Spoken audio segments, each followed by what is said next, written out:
ladies and gentlemen.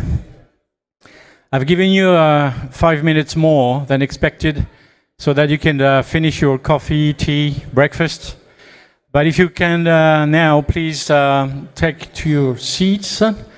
Proceed for the start of the today's hydrogen roundtable, which is actually the 5th one that we're holding here in combination with the Energy Boat Challenge.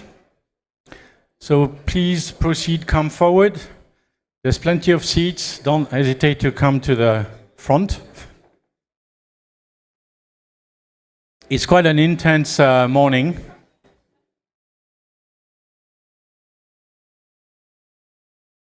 So if you can proceed swiftly, that would be very much appreciated.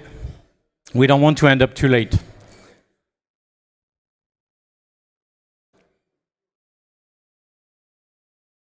And if anyone inside can actually catch whoever is outside and ask them to come back in, that would be much appreciated.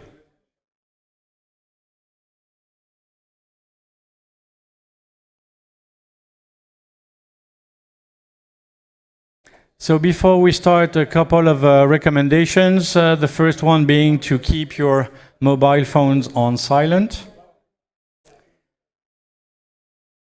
Second point is that there could be, should be, will be, depending on how we manage the time, the possibility for the audience to ask questions to the panelists.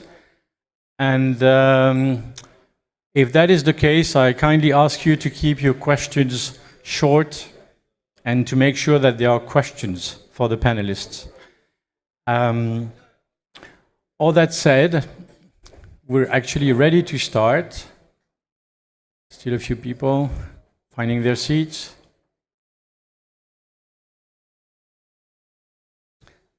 So we'll be covering quite a number of topics relating to hydrogen developments, partly on the, I would say, market and economy of hydrogen, partly technical aspects as well, various presentations also of projects that have been developed over the past couple of years. So the idea really is to see where we stand, I would say 5 years down the road, since when we started before COVID. And to be able to do that, we have a wide range of expert panelists joining me on stage today. But before we do that, I'd like you to welcome Charlotte Mille, who is the Yacht Club de Monaco's sustainability manager and has been the head of the Energy Boat Challenge for the many past years, doing a great job at that, and also being in charge of sustainability management at the Yacht Club. She's the one to welcome you today. Charlotte, please.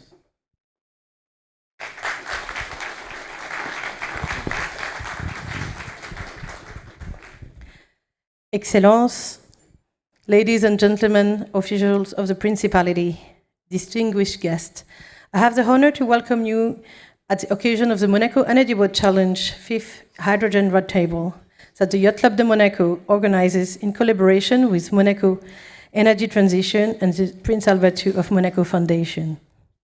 It is my pleasure to see this conference under the umbrella of Monaco Capital of Advanced Yachting growing every year, and I look forward to getting the insight of our 24 speakers. Today, the Yacht Club de Monaco is not only proud to see the dynamic of the event with 10 hydrogen prototypes in our marina, but we are the demonstration that hydrogen is a reality in the Principality. This winter, green hydrogen was produced in the YCM marina thanks to our partner SBM Offshore. The production pontoon is on display. Today, 2 units in the open sea class, Innocel and Mad Blue Marine, are getting refilled at this minute in Monaco Harbour. Thanks to the collaboration with Nat Power, the refilling of 2 hydrogen boats is a first in itself. Before I leave the floor for our speakers, I would like to invite you to not only attend the conference, but also to go down on the quay to visit the paddocks and our 420 students coming from 25 nations. Support our student teams, visit the YCM e-dock to discover the 15 electric units on the market, and discover the overall 50 prototypes we have today, 50 prototypes and electric boats we have today in the marina. Most of all, I invite you all to speak to those bright young minds on the dock. They are your future talents, and they care for a more sustainable yachting future. Hydrogen is a reality in the Principality. Welcome on board.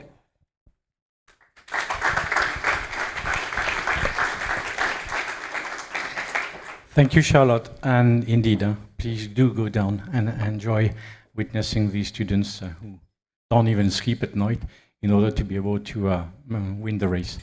To continue with the introduction and opening words, I'd like to invite Virginie Haché-Vincenot, who's the department leader of the Mission for Energy Transition in Monaco, to give us a few words. Please welcome her. Thank you. Excellence, ladies and gentlemen, it's always a pleasure for the Mission of Energy Transition to be here at the Monaco Energy Boat Challenge. This wonderful event so important for energy transition of the yachting. It's already the 5th roundtable on hydrogen, co-organized with the foundation of the Prince Albert II and the Yacht Club of Monaco. This is the annual event of the Monaco Hydrogen Working Group that we open to all stakeholders. So I'm very happy to welcome you today here. And thanks, I would like to thank all speakers, and I hope you will enjoy this conference. Thank you.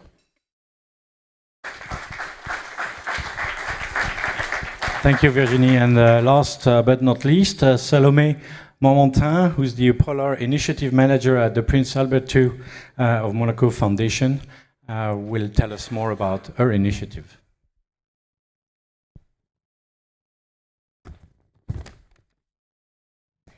Thank you, Excellence, dear guests. Thank you for being here today as we gather to explore the technology awareness for the maritime and yachting industries for the domain of hydrogen innovation. I want to start by thanking our co-organizer and host, the Monaco Yacht Club, and the Mission for Energy Transition for the great accomplishment in making this event a success. The Prince Albert II of Monaco Foundation is proud to support the Monaco Energy Boat Challenge and this Monaco Hydrogen Roundtable for which we are gathered here this morning. The importance of developing sustainable energy solutions, including green hydrogen, cannot be overstated. As we face pressing challenges of climate change and environmental degradation, the maritime and yachting industries have a crucial role to play in the global energy transition. Since many years, His Serene Highness Prince Albert II of Monaco and its foundation support this energy transition. Our mission is to promote environmental protection and innovative solutions to address urgent ecological challenges. This commitment is reflected in our support, in our partnership, and in our effort to keep watch on the hydrogen innovation, thanks to the Hydrogen Working Group. Your presence here today demonstrates a collective commitment for this greener future.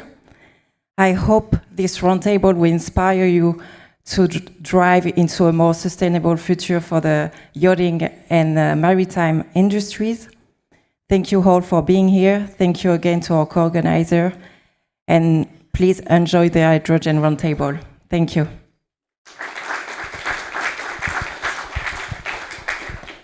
Thank you. So without further ado, we're going to start with a bit of an overview. It's an exercise we do every year now, with a global overview of the hydrogen and e-fuel deployment. And this year, the focus is in Marseille first for the industrial cluster, see what happens in the south of France, what developments there are. And to be able to conduct us through this presentation, I'd like to call Guillaume Cervera, who's project engineer at Cap Energy, to give us a keynote presentation. Please welcome Guillaume. Thank you. You have the... good morning, everyone. My name is Guillaume Cervera. I'm a project engineer at Cap Energy. Oh, does it work? Doesn't. Next slide. Yeah. So what is Cap Energy? It's a cluster dedicated to energy transition. We are operating in the Région Sud, Corsica region, Guadeloupe Island, and of course in the Principality of Monaco, where we have a specific action alongside the mission for the energy transition here in the Principality. We are bringing together more than 500 members. There are companies, universities, laboratories, thank you, financial institutions and public authorities. They are all active in the energy sectors, and we basically work to promote innovation across all the low carbon energy sectors.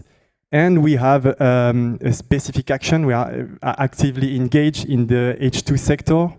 As board member of France Hydrogène, which is the national French association of the hydrogen sector. And we are leading for France Hydrogène the South delegation, the regional South delegation of this association, and we are also a member of the Corsica delegation of France Hydrogène. So before talking about hydrogen, let me introduce the challenges that the maritime sector is facing as it seeks to decarbonize. It's responsible for 3% of the global greenhouse gas emissions. And on these 3%, 85% are arising from the maritime freight. So that's where the effort has to have to be put it. And the sector is really not headed in the right direction, as the emission increased by 20% over the last decade. And it could be more than doubled by 2050 if no action are taken. This is what the International Maritime Organization is telling us in their last study. And that's why international initiatives and regulations are setting targets, very ambitious targets. They are more or less binding for the sector. So it's the International Maritime Organization setting targets, and also the at the European level, the regulation Fuel EU Maritime, who is setting progressive targets for the decarbonization of fleets with penalties for non-compliance. So there are various, I'd say, mechanisms to foster the decarbonization of this sector. So where do the emissions come from? It comes from fuel, obviously, and 99%, almost 99% of the fleet, the world's fleet, is sailing on fossil fuels. That's the reality now. And the International Energy Agency says that the energy mix of the sector has to transform toward low carbon fuels to decarbonize. This is the main driver, they say. Among other drivers, but this is not the objective of this presentation, but we could speak about limitation of traffic growth, energy efficiency, slow streaming, wind propulsion, etc. But let's stay focused on hydrogen. And one of the big challenges that the fleet is facing is its slow turnover, 30 years on average, depending on the type of ship. But this is a challenge to tackle. But yet there is a strong momentum for the sector, because 21% of vessels on order now will operate on a cleaner alternative in the future. So the International Energy Agency says that to put the sectors on a net zero emission trajectory by 2050, the mix will have to switch to low carbon fuels. At the early stage, it will rely on biofuel, and it will be supplemented by hydrogen-based fuels to reach 2/3 of the energy mixed by 2050. That's what says the International Energy Agency. So let's take a look to the current status of this e-fuel sector. Today, more than 70 electrolysis projects are in operation in the world to produce hydrogen-based products. But a majority of them are a very small-scale project, demonstration projects. One example, a few kilometers away from here near Marseille the geotic pilot called Jupiter Mill to produce e-methane. And only few projects are at industrial scale, but they are mainly for chemical application, I mean not for fuel. And this is the case for one of the biggest electrolyzer unit in operation in China to produce methanol for petrochemical application. So let's say the e-fuel sector hasn't really taken off yet, but there is a strong momentum, and a lot of projects are hydrogen projects are announced that they will be producing e-fuel by 2030, and it represents almost 14 megatons of hydrogen, and this represents 1/3 of the overall low carbon hydrogen project announced. So as I said, strong momentum for this e-fuel sectors, and it's mainly driven by the regulation. But the majority of these projects are at very early stage of development, with only 4% that have reached the final investment decision. So now that we have discussed the overall international status of this sector, let me introduce a specific case, a territorial case, and introduce the Marseille-Fos industrial cluster, which is located about 200 kilometers away from here. And this is a place where, very dynamic place in terms of hydrogen project development, with about 3 gigawatts of electrolyzers projects under development, three big, large-scale, let's say, e-fuel projects under development, and also project for direct use of hydrogen in refinery, and also green steel production. This area is involved in a national initiative called a low carbon industrial zone. And the low carbon industrial zone of this area is called the Programme Sirius. It brings together more than 60 stakeholders, mainly the main industrial sites around Marseille and Marseille-Fos industrial cluster. And it aims to accelerating the decarbonization of this area. Cap Energy is one of the key partners of this program, and I'll show you what it says, what the main result of this program now. So, Sirius program, it's transformative initiative for this territory that has a long-standing focus on fossil feedstock. This area features 3 refineries, 2 petrochemical platforms, oil and gas terminal, so on, and so on. So this is it has been focused on fossil, and the challenge is how to switch from a fossil fuel-based industry toward a low-carbon fuel industry, and how to make it taking most advantage of the existing assets of this area. So what are these advantages? First, there are land available for large-scale new projects, even if there are challenges to tackle to mobilize this land, but a lot of land. More than 1 megatons of biogenic CO2 emitted every year in the vicinity of the port, and even more if we are taking into account biogenic CO2 that could be harvested from the Rhône Valley to Marseille through the CO2 infrastructure, which is under development. And as you know, biogenic CO2 is the feedstock to produce e-fuel. Also, many synergies could be shaped with petrochemical platform for the fuel logistic, in terms of blending of fuels, in terms of processing the byproduct of e-fuel production, and so on. So a very, okay, I have to speed up. Favorable zone for e-fuel production. It could produce about 50% of the local demand in terms of low carbon maritime and aviation fuel.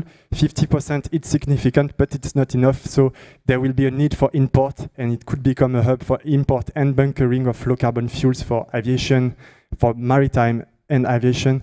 Also, reusing the port infrastructure. I think I have to stop now. There are many challenges to tackle to make all these projects come to reality, and I think that's what will be discussed in the rest of the morning. Thank you very much.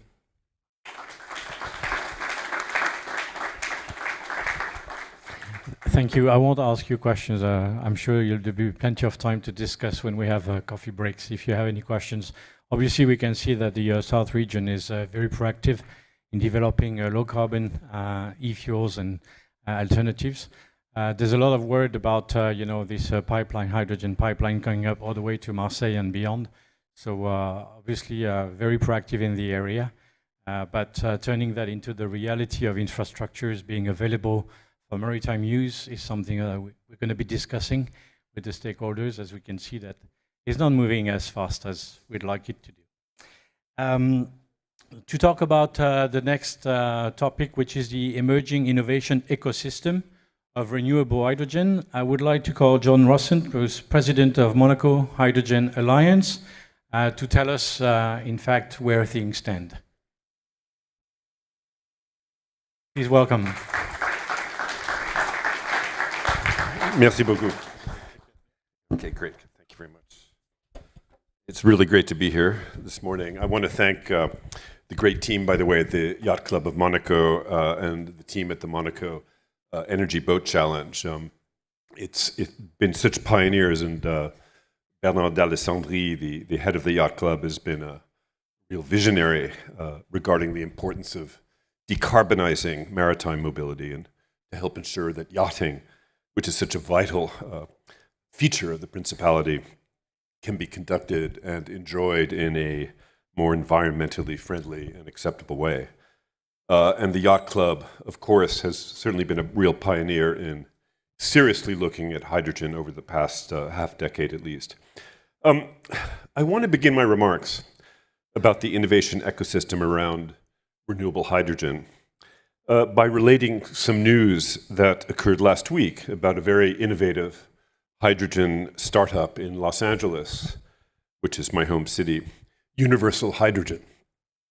It was founded a few years ago, about 3 or 4 years ago, by Paul Eremenko, who's a Ukrainian emigre engineer who had become chief technology officer of Airbus, based in Toulouse. And Paul understood that hydrogen would absolutely have a big role in future aviation. And he understood the imperative to begin decarbonizing aviation. So he moved to Los Angeles, one of the traditional hubs of aerospace in the United States, and launched Universal Hydrogen to develop a way for airplanes to retrofit themselves with a modular hydrogen system. The company raised over almost $100 million, including $20 million from Airbus. And a little over 1 year ago, they flew a modified ATR-72 plane, retrofitted with hydrogen fuel cells in Washington State. They announced they had signed 247 plane conversions worth over $1 billion. 3 months ago, Fast Company magazine, which is kind of the Bible of the high-tech sector, included Universal Hydrogen as one of the most innovative companies of 2024.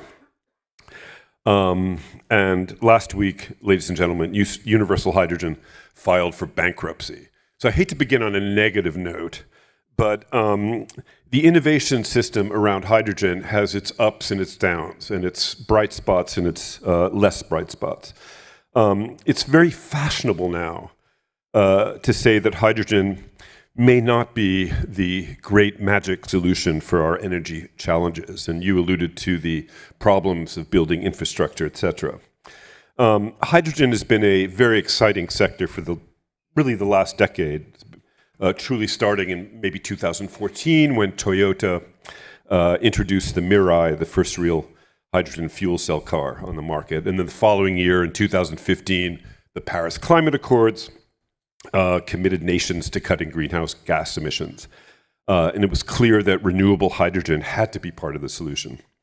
And then thus began a decade-long crescendo of activity around renewable hydrogen.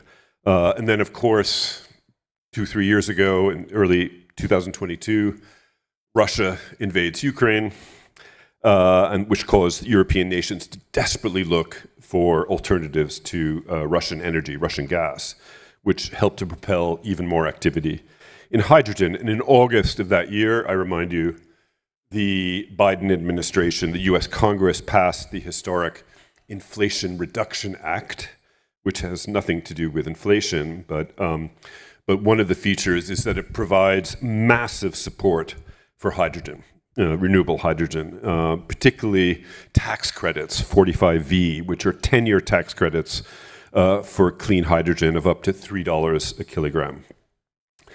But 2 years later, right now, which one do I click? Reality has set in, and I want to talk a little bit about that. The costs of transporting hydrogen from where it's most cheaply made to where it's needed most are prohibitively high. Transporting hydrogen is a very, very complex and expensive proposition.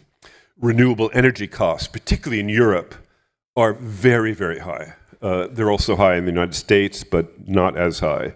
So you need renewable energy to produce renewable hydrogen, so the ultimate cost is high. And you have, of course, the classic chicken and egg problem in which current H2 demand doesn't really seemingly justify the massive capital expenditures needed to build out hydrogen infrastructure, electrolyzers, pipelines, etc. Plus, over the last couple of years, we've had a much higher interest rate environment that's put pressure on a lot of these big projects. And we're moving into a situation where a few years ago, you had shareholders putting a lot of pressure on energy groups to disengage from hydrocarbons. The reverse is happening now, because the fact of the matter is earnings are being negatively impacted in many cases by a focus on renewables. And so you have Shell, BP, a lot of the other companies seemingly retreating from renewables. So the result is a rollback in quite a few hydrogen projects. That's the current situation. Shell, I mentioned, has withdrawn from installing hydrogen refueling stations in California. Engie has put back further its plan on developing renewable hydrogen capacity. Same thing with Norway's big Statkraft. And as the previous speaker showed, that the vast majority of announced hydrogen projects are really still only in feasibility or conceptual phase. But I want to make the argument now that the future of hydrogen is actually astonishingly bright. And my prediction is that the naysayers, the kind of negative voices that we're starting to hear out there, will be eating their words in the coming months and years. And the basic reason is twofold. There's an unprecedented tsunami of capital that's flowing into the sector and will be continuing to flow into the sector in ever greater amounts, particularly in the United States, but also here in Europe, in Korea, in Japan, in China, and in Singapore, and most lately in the Gulf, particularly in Saudi Arabia and Oman. There's a broad agreement. Voila. There's a broad agreement that hydrogen will absolutely be needed, renewable hydrogen, to reach the global carbon reduction targets, the greenhouse gas reduction targets. And it's clear that hydrogen is the only solution for hard-to-abate sectors like rail, heavy-duty trucking, mining, steel production, and ultimately also these vessels out here that float on the water. And I think one of the things that we don't think a lot about is that technology has cycles. Technological development has cycles. And unlike battery electric, which we've been focusing on for decades now, the hydrogen and the renewable hydrogen innovation cycle is really only now taking off. And that, I think, is what is particularly exciting. And I want to talk briefly about what I believe are some of the most exciting areas of hydrogen innovation in the coming years. Voila. We alluded to e-fuels, SAF fuels, etc. Power to liquid. I mean, that is, I think, going to be the future, where you literally break down, you use electricity to break down water and produce hydrogen-based fuels that can be put into airplanes and ships, etc. I think that's going to be the future. I think that the Gulf countries in particular will become massive players in this. That's one of the reasons why Saudi Arabia in particular is making a multi-billion-dollar bet on hydrogen.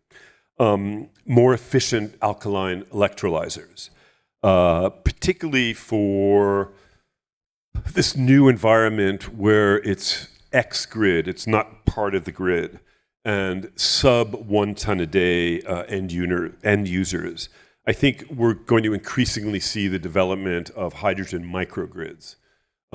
This is a big new direction, I think, in the United States we're seeing.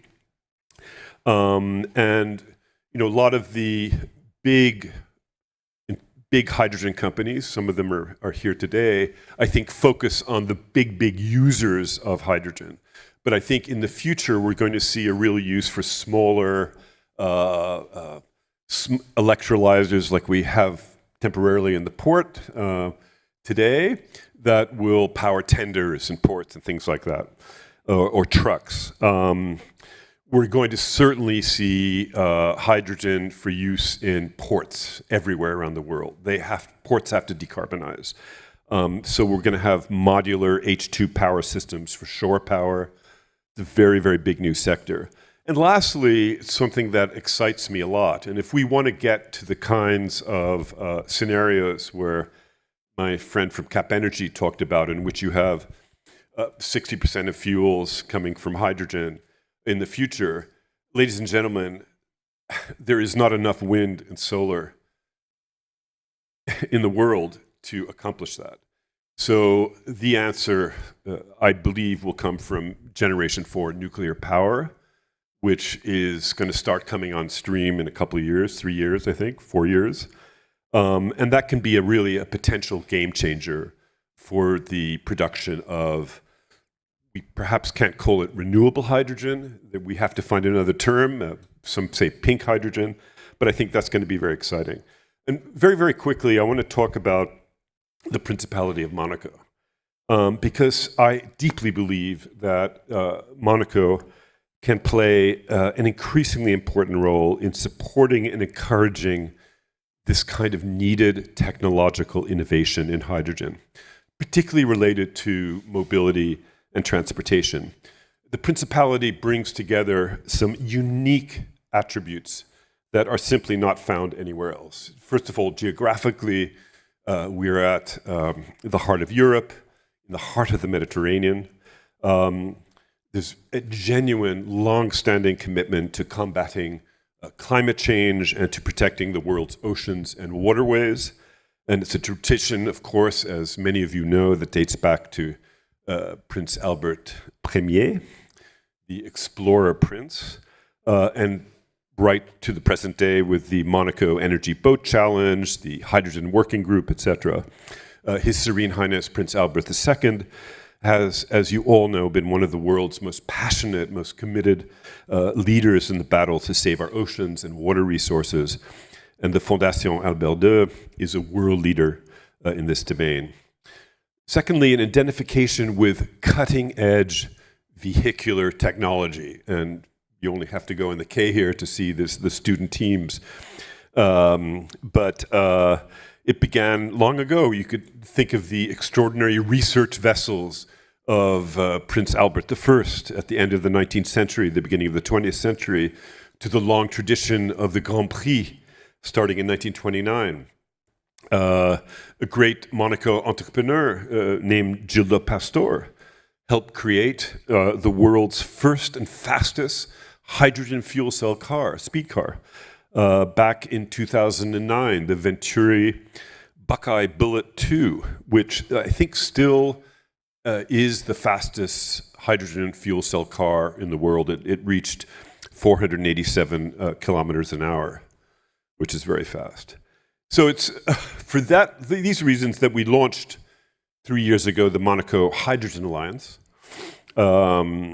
which, as an independent, non-profit institution, committed to promoting the use of renewable hydrogen in land, air, and sea mobility. Our annual gathering, the Monaco Hydrogen Forum, brings together public and private sector leaders in the renewable hydrogen space from over 40 countries, and we're honored that the forum enjoys the patronage of His Serene Highness. I invite you all, by the way, to participate in the third edition here in Monaco, December 2nd and 3rd. And the Alliance, our real goal is to encourage technological innovation in the renewable hydrogen space. That's one of the reasons why we also launched 3 years ago the Monaco Prize for Innovation in Renewable Hydrogen and Transportation. It's a prestigious international challenge. Dozens and dozens, I mean, a couple of hundred of startups from around the world submit applications every year. There's an overall winner, 3 runners-up. I see in the audience Vincent Maillot, the head of Helion Hydrogen Power, who was a finalist last year for his incredible high-power hydrogen fuel cells designed to decarbonize ports. I also see some other great hydrogen innovators here. Alexei Popov, who's the head of Sirius Jets, who's developing a hydrogen-powered business jet. Anyway, I want to end my remarks there. It's a very exciting time to be alive in the hydrogen sector, and I'm certainly looking forward to listening to the rest of the Hydrogen Roundtable. So thank you very much.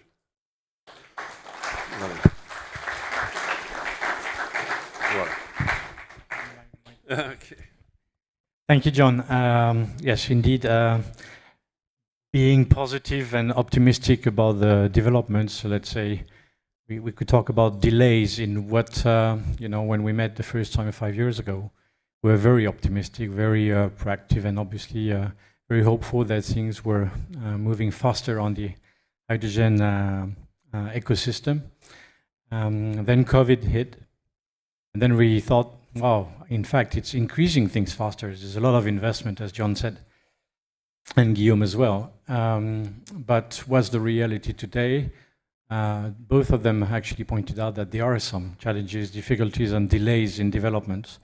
However, it's not just about becoming or remaining optimistic, but looking at the fact that there's plenty of opportunities and new technologies developing as well.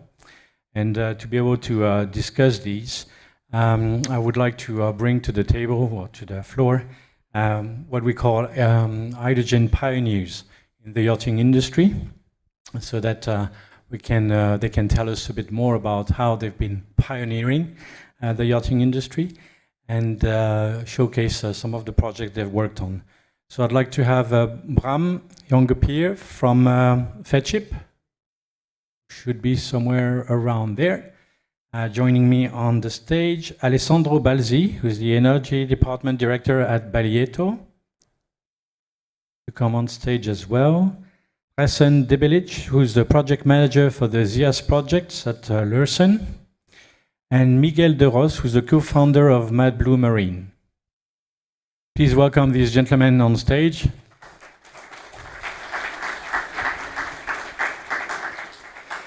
I must say, a bit like yesterday, if you attended yesterday, we do miss female panelists. Yesterday, it was a 100% male lineup of speakers, and we would like to see a more balanced gender equality in the engineering and yachting and hydrogen development world. So, but in any case, thanks for welcoming them on the stage. Please, when we're done, there will be a couple of questions, depending on the time. And also don't forget that you should stand for the traditional picture.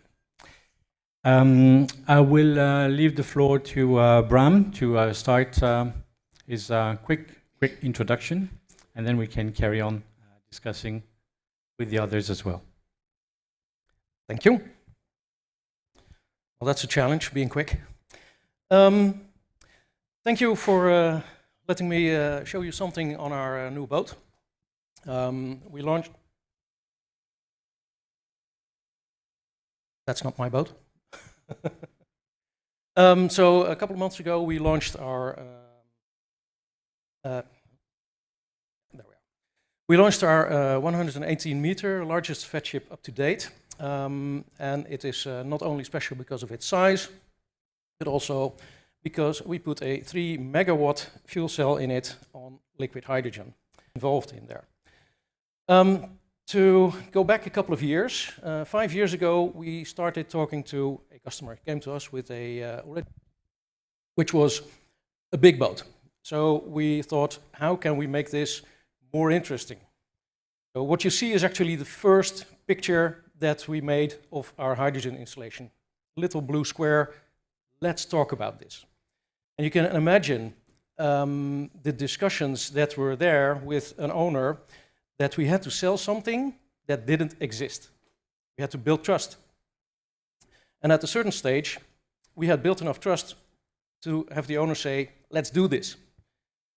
So we went into the next phase, which took us a couple of years, including a year of COVID, engineering a system like that, with parts that do exist, but nothing the way we integrated it. So we went into risk-based design, alternative design process, with a lot of hazards. And hazards, it's short for hazard identification, which is a way to find every risk available to this system and mitigate that risk. And you can imagine that, the amount of work was so much that we actually made a total project organization on this system, apart from the project itself. A little bit on the picture you see in the middle, you recognize, of course, the very large hydrogen tank. Just next to that are the actual fuel cells and a very large stack for ventilation and venting. And of course, you have to build it. It's still a yacht. It was already a very complex yacht without the hydrogen system. So there's a lot of detail involved. For instance, an A60 penetration of a double-walled liquid hydrogen pipe through a watertight bulkhead is not something you can buy. Everything has to be developed. A lot of work. And the next phase also will be very exciting. We'll have to go into commissioning. That will take place in the next couple of months. First, we'll start up the whole boat so that every safety system is working, and then we'll start commissioning the hydrogen system, which will be also a first time that a ship will bunker hydrogen in the port of Amsterdam. Some characteristics of the installation. It's actually the world's first installation anywhere on a ship, whatever floating object, for a gas fuel tank below decks. And you can imagine the hazards that have to be involved to make sure that this is as safe as any other ship. We have 4.4 tons of liquid hydrogen on board, which is quite a bit. It is stored in a 15-meter tank, and the tank itself weighs 50 tons. So energy density, of course, is the big thing when you're talking hydrogen. And you can imagine that you have to take this weight into account, but also the volume. The volume of a cylindrical tank, double-walled, in a large room on top of the double bottom. So the actual space where the hydrogen is stored is 40 times as much in energy as a diesel tank. We have 16 fuel cells on board, 16 modules of 185 kilowatt each, for a total of about 3 megawatts. And the boat can sail up to 14 knots with that. Doing that will give you an empty tank signal pretty soon. You have to be careful using this clean energy. The total energy in this system is 70 megawatt hours. So that's quite large if you compare it to a normal battery system on board. But this is one of the very, very few solutions that allow zero emission cruising, really zero emission, with just water entering the atmosphere. But that 70 megawatt hours is only 2.5% of the total energy on board. So you can imagine if we were to have a full hydrogen solution, we'd have to have 40 of those tanks on board, which makes a total different yacht. Is it a usable system? Yes, we can operate the boat on it. So you can do a couple of days at anchor. You can cruise for about 400 miles if you're cruising a bit slowly, and you can do a 3-day cruise. So if, and that's a bit if, you could bunker after any stop that you make, you could actually do about 70% of your trips, because yachts make a lot of short trips. You could do about 30% of your total yearly energy. But that's a bit of utopian. So we'll have to see how much the yacht will actually be able to bunker. And to give a bit of insight, there is one man, 2 years already working in sourcing green hydrogen for this boat around the world. I'll leave it to that. Thank you. Thank you. I'm sure there will be plenty of questions, but we'll go through our panelists first, and we start a discussion, and you'll be able to ask questions. Alessandro, your turn. Good morning. So as Baglietto, we are working as well with hydrogen applications on our yacht. The size of our yachts is from 40 to 50 meters, so it's smaller. And for these reasons, the solution must be cost-effective and feasible to be applied in a yacht where the space is always something very precious for the owner. As a matter of fact, 50-meter or 40-meter yacht, as a rule, they must stay below the 500 GT of gross tonnage. The aim of our project of using hydrogen was not to make a boat completely propelled by hydrogen, but the aim of our project that we call Bit Zero is to increase the range in a full electric mode thanks to the use of hydrogen together with the batteries. So here is the system. We will not use a very high pressure vessel for the hydrogen storage, but we will use metal hydrates. Metal hydrates is a sort of a solid storage for hydrogen at the pressure of 30 bar. This means that hydrogen can be managed safely, easily, and is full compatible with the pressure of the production through electrolyzers. So electrolyzers is a device that create hydrogen from water.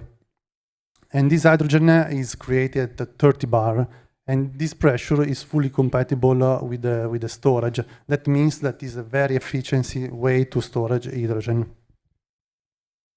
The system, of course, is the platform of the yacht is a hybrid platform. Means that the yacht maintains the traditional diesel engines, but there is also the chance to sail in diesel electric or in electric mode.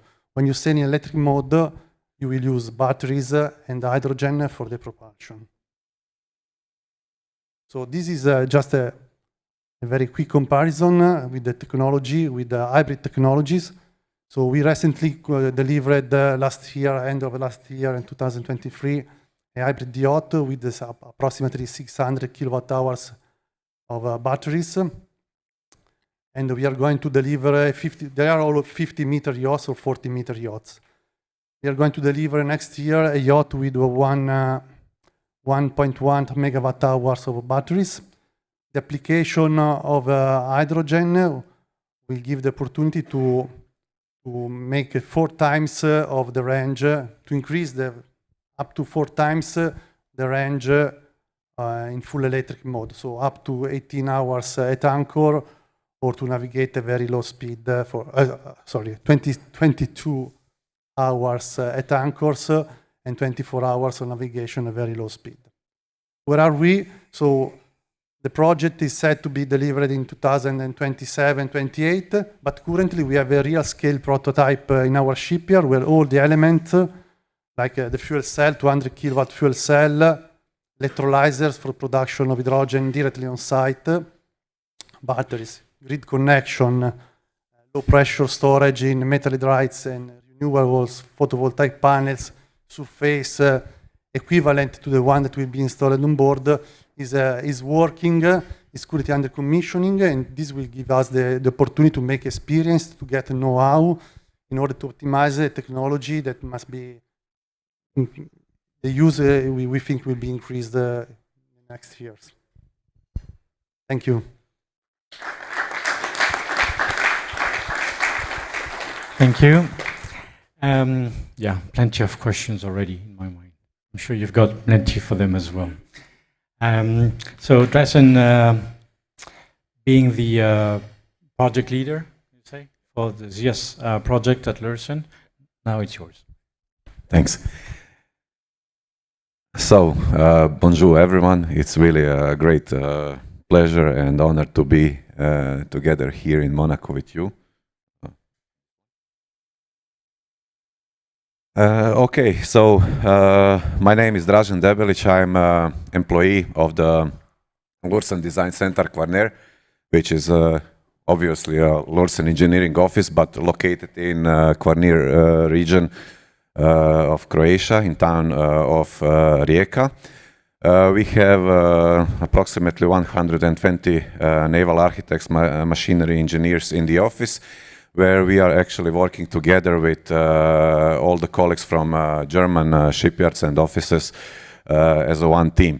We work together on all projects. The office is actually open before 3.5 years in Croatia, and the way we are actually heading is responsibility, holistic approach, responsibility, sustainability, trying to achieve this net zero approach to be climate neutral.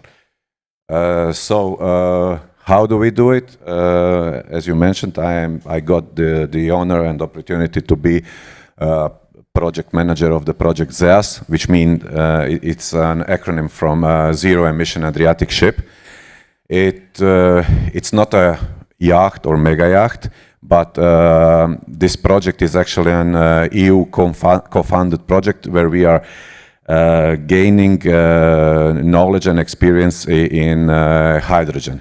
It's going to be a 40-meter passenger ship that will serve as a commuter in several non-stop routes connecting islands and mainland in Croatia. It should be in operation in January 2028.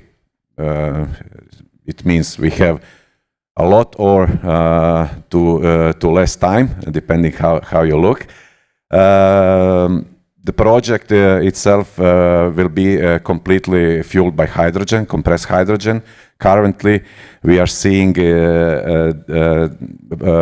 pressure of 350 bar. But we are a little bit challenged by 250 bar, and actually this is what we are going to, I believe, resolve next week in Austria, in Graz. We have one partner from Austria, Hysenta, where we are going to go into details to see the best operational modes of the ship, and then to define also the best operational mode of the hydrogen. Fuel cells that we are going to use have the net power of 1.2 megawatt. They are actually already predefined by the application of the project, and they are going to be from, let's say, well-known manufacturer from Norway, Teco. But besides fuel cells, we also need to use batteries. So, I believe you all know that fuel cells are great for storage, but when it comes to the speed of acting for maneuverability of the ship, we do need batteries. And of course, then we are going to use electrical propulsion for powering the complete boat. Autonomy would be what the figure shows us, 100 nautical miles. with, let's say, top speed of 13 knots. Yeah, as I said, next week we are going to confirm these figures. The project, I mean, the ship itself is quite, ordinary passenger ship with all the common systems, but this hydrogen power train is really the heart of the project, something new for us. For example, when I said that we are working together with colleagues from Germany, yesterday my colleague Mr. Bernard Urban mentioned the methanol project Cosmos. What we gained from them was the knowledge about the space actually needed on the ship. So what we are going to do is to place, of course, the hydrogen tanks above on the open deck. And just below them we are going to put fuel cell room, and immediately below electrical propulsors. Yeah, of course that we are having challenges on this project as well. Everybody is saying, as it is written here, hydrogen is the future of energy, or one of the future in energy field. In order to achieve this, of course, you all assume or know the cost needs to be reduced, systems need to be optimized. How we are going to get it only if we expand, enlarge the production volumes. Then experience and knowledge, what we really need is more real-size demonstrator. The great thing is, as several of you mentioned yesterday and today, is happening 2 floors, 3 floors below us. I was really there since Wednesday with all those teams talking about challenges, and I got some connections, and we are looking forward to cooperate together with them already this year or next year. As I said, all of this is connected also to the education. For example, currently, I don't know in the rest of the world, but in Croatia, the education about hydrogen is quite low. We need to raise this as well. And okay, then all the other things that need to be investigated. Hydrogen using on short range ships, green methanol, obviously for a long range, which is Lursen's strategy. And to see what will future bring with hybrid, with HVO, of course, hydrogen, electric, everything in combination, at least as an interim solution for both categories.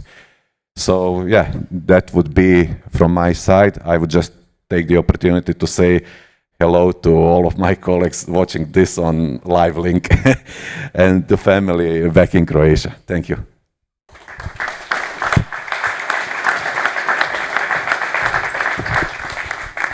Thank you. And last, Miguel is a co-founder of MadBlue Marine, and will tell us also about their projects. Thank you very much. Good morning, all of you.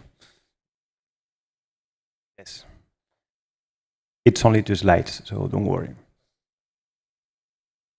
So, MadBlue Marine, we seen almost 2 years ago that we had the opportunity and the responsibility to decarbonize the marine industry and doing more sustainable the leisure boat industry. So this is the reason why we launched the company, because we wanted to pass from the words to the actions, and the result is that we worked in that boat, 8 meter length, that it's hydrogen powered, that it's already sailing. I invite to the audience to go down and visit our boat that is just arrived here and is docking right now, and you can see in first hand the boat.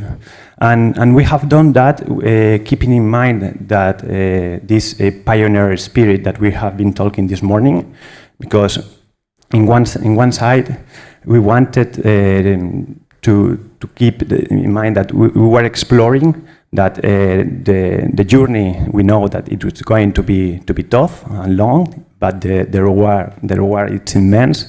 And in the other hand, we know that we have to do that with keeping in mind that it's innovation and technology innovation. As John mentioned in the beginning in his talk, we are experienced that we are in this exponential part of the innovation curve, and things are going really, really fast. Since the change is really fast. Since 2 years from now, we have seen like the technology is evolving really fast. We have more companies that are jumping to those kind of developments, and each day we have more possibilities to become to show that these are reality. And one of the best things of being here in the Monaco Yacht Club and in this week event is this morning we have been doing, as Charlotte mentioned in the beginning, the hydrogen fueling operation, and we have been working in close collaboration with Nat Power and the Monaco Yacht Club. And this is crucial for us to having all the actors of the whole chain, working together. Because if we do that alone, it will be more complex, and for sure the probability of failure will be higher. But if we do that in close collaboration with key stakeholders, the probability of success increases a lot. And that's all for me. So it has been short, and as mentioned, I invite you to go down and visit our boat, who is here sailing all these weeks.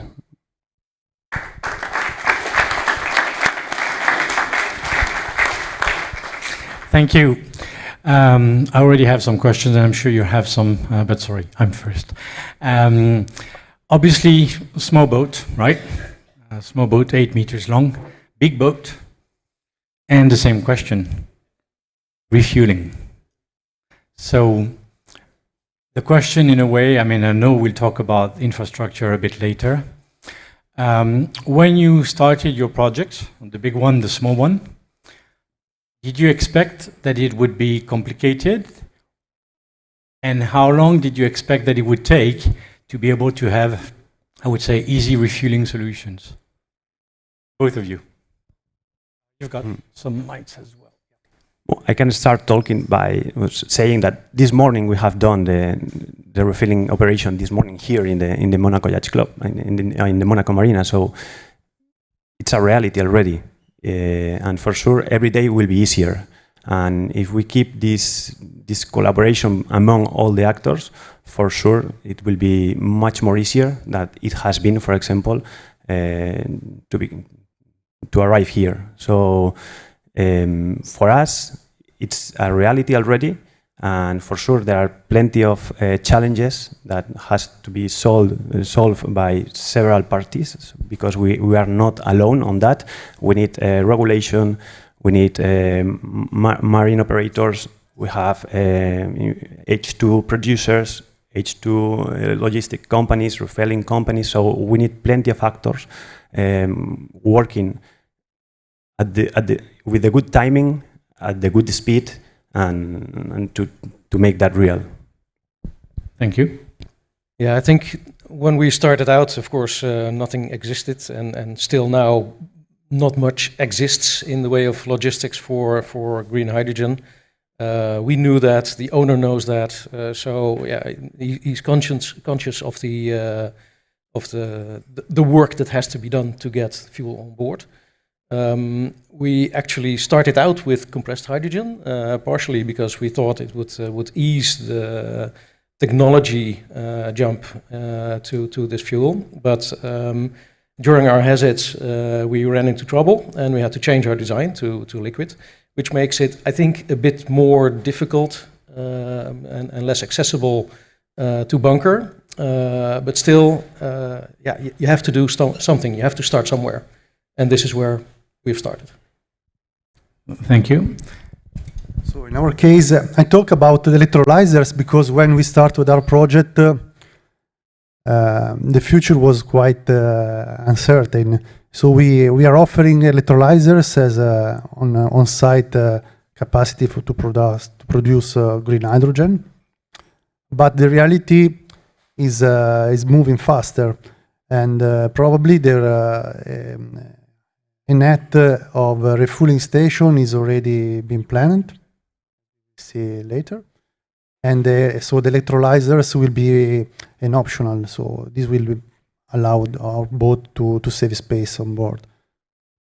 So you actually, that was in fact my next question, was to talk about the fact that you're producing hydrogen on board. You have that possibility to obviously be able to have more range and being more autonomous.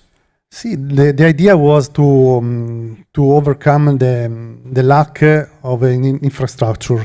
So and you think you're not a yacht is more than 50% of its time life docked at the quay.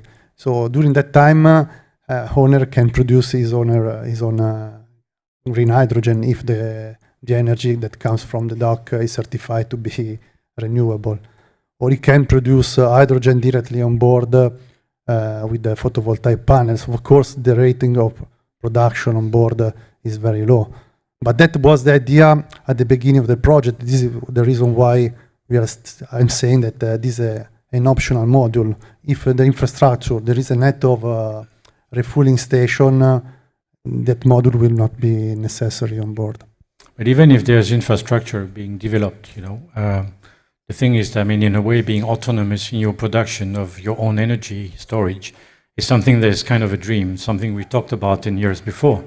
The fact that now you're saying, okay, we've done it, we're doing it, but because to be real, it's an energy demanding process. No, the hydrogen production. Unfortunately, we cannot find hydrogen easily because it doesn't exist as a natural element. Nature because of physical and chemical, but it's a possibility. We are doing our green hydrogen in our shipyard. It's not complicated. It can be done on board, of course. It's just a thermal space. We are making experiments to get green hydrogen directly from the seawater. We made some liters. We are now making.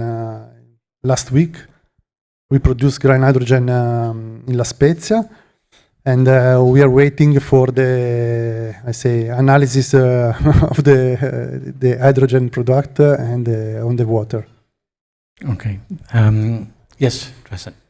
I just wanted to shortly jump in what I haven't mentioned in the presentation. For example, in our project, we also need to develop hydrogen refueling station. So, for example, we don't see so much challenges how to build a hydrogen refueling station or how to do the bunkering, because there are respectful companies that already have done it. So we are going to do it as well. But for example, the challenge that we see is with the possibility to find a green hydrogen. I mean, the green hydrogen only makes sense. We all hope and count with this that in a 4-year time, when the project will be ready, there is going to be available hydrogen also in Croatia. We have also our companies that are going to produce it in Croatia. There is also one big project called North Adriatic Hydrogen Valley, connecting Croatia, Slovenia, and North Italy. But as I said, only the availability of green hydrogen. I must put a note on green hydrogen. For me, that one only makes sense in this, what we are doing. And yeah, that's... Thank you.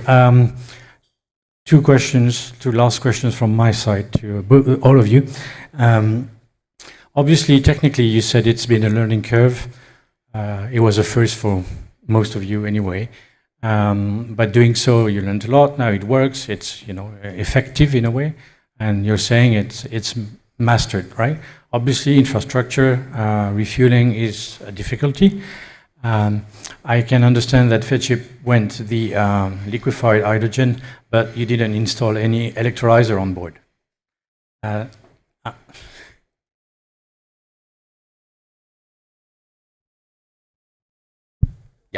We didn't install electrolyzer.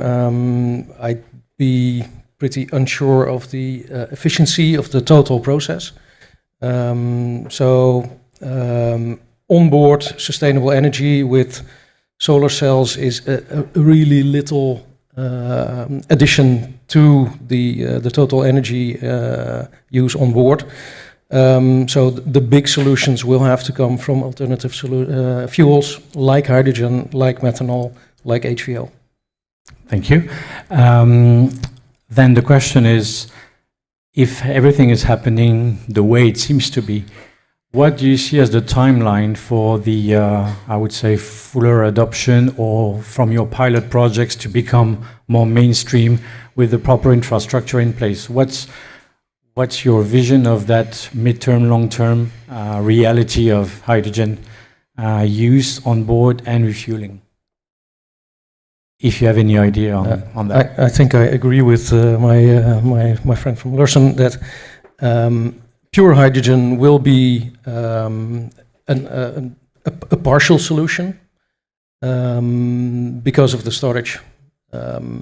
Even in liquid form, it's just too large to store on a yacht.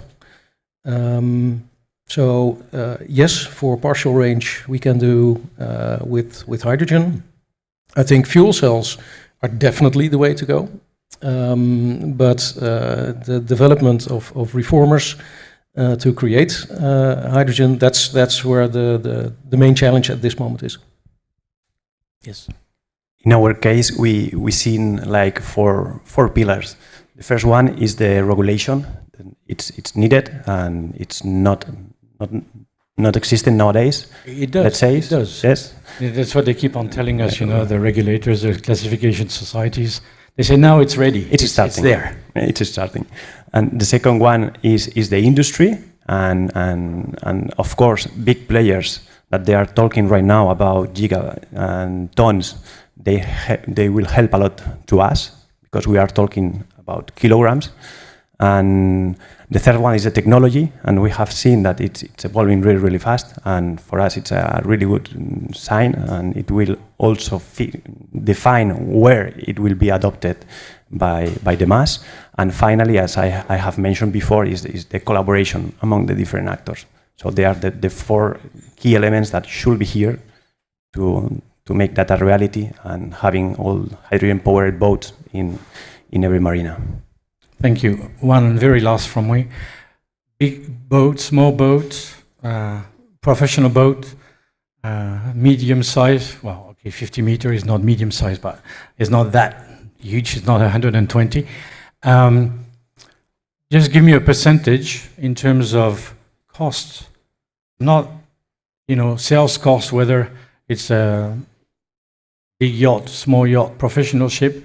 The development, the involvement of these new technologies, when you have to sell the product, what is the extra cost that can be incorporated into the sales pitch? 5 to 10%. 10% on a 50 meter or 40 meters. I would go same as Brand, 5 to 10. And on a small one? And for us, right now, it's bigger than that. Okay, thank you. Well, 5 to 10% is not much when you think about these big boys and the big money that's behind. A couple of questions from the floor, from the audience, and then we'll talk about infrastructure. No questions? You can obviously talk to them individually when we have a break, but if there's no questions, well, thank you very much, gentlemen, for your insightful perspectives. We'll take a quick picture.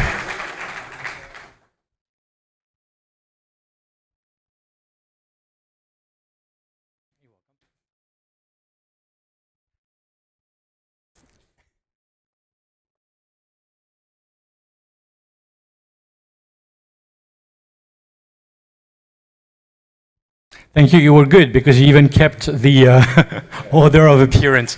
Well done. So since we did talk about infrastructure, refueling infrastructure, with the challenges that we're facing, I would like to, and we'll have, no, we won't have our break yet, so we're a bit behind time. I would like to have Andrea Minerdo, who's the CEO of Nat Power, join me on stage, and is going to tell us of the Nat Power investment development, which is quite a significant one, obviously, but also with the challenges that they're facing when it comes to developing hydrogen infrastructure. Please welcome Andrea to the stage. Thank you.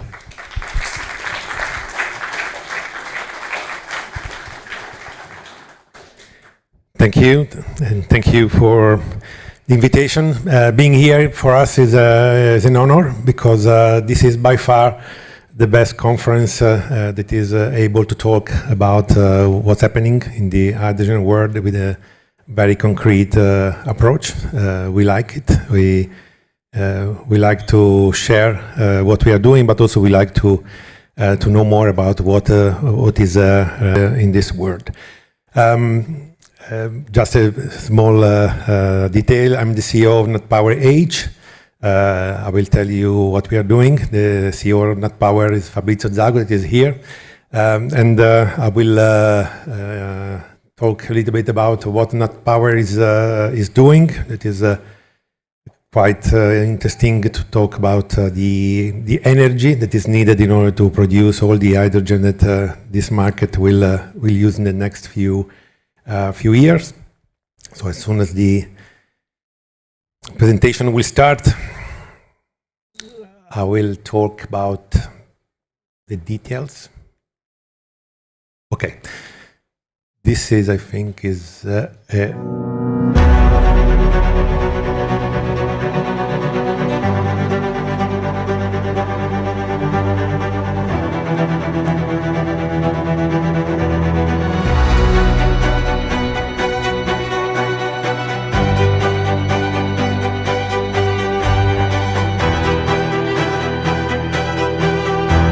Marine, the JCO Innocell, and the University of Cambridge racing, Riviera Racing boats that are using only hydrogen for their propulsion, and we provided them the good amount of hydrogen that they will use today and the next few days to use their boats. So talking about Nat Power.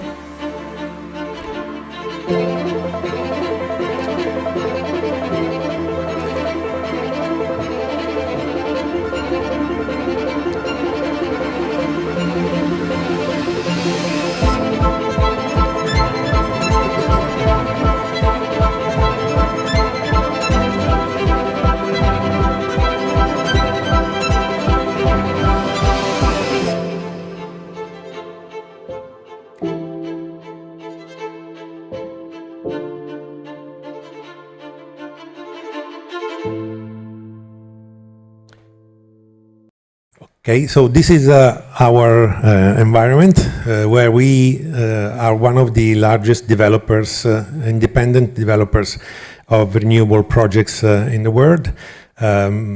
We take care about the origination and the development of solar, wind, and BESS projects.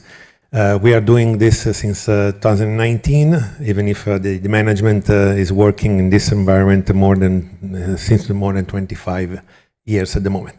So in only 5 years, the group founded by Fabrizio Zago created a pipeline of 30 gigawatt of projects that we are providing to the market, so the energy companies and utilities that are looking for this kind of development. Actually, there is a huge need of this kind of projects. So far, we have around 2,030 projects around the world in 7 countries. And we are mainly focusing on 3 technologies. And last year, 1 year ago, we decided to add another technology to what we can develop. It is the hydrogen the technology. This created a further level of interest about what we are doing, and recently we signed an agreement with the Vinci Group that is part of our holding. They acquired the 10% of our group. So we decided to create a new company within the holding, a new logo that is not Power Age. That is the company that I manage. And the goal, our mission is quite clear. We want to, and we are actually building the first infrastructure of refueling station that will be able to provide hydrogen to the pleasure yachting market. In doing that, we started to study and to understand where we are operating, and in order to give also an iconic and a nice shape to what we are doing, we involved in our project the Zadid architect group that is helping us in giving not only a shape but in adding even more sustainability to what we are doing.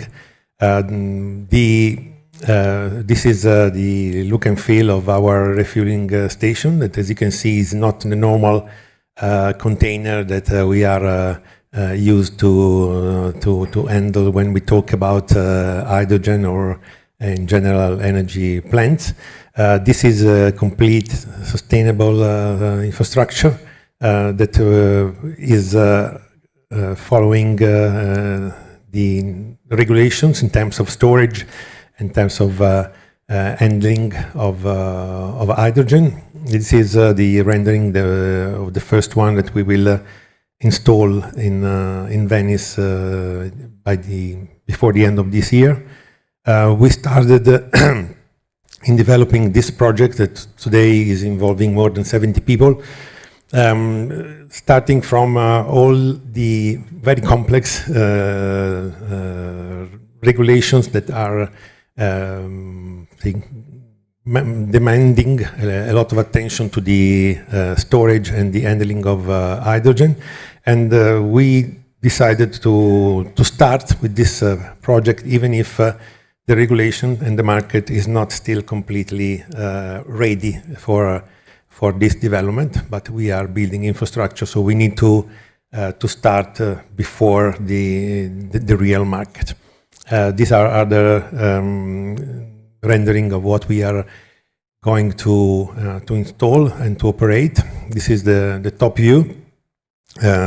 Just to give you some more details, the size of the refueling station is 7 by 7 meters, is 5.5 meters high, and can handle initially 200 kilos of gaseous hydrogen, 350 bars. This is a capacity that will help the current level of the market.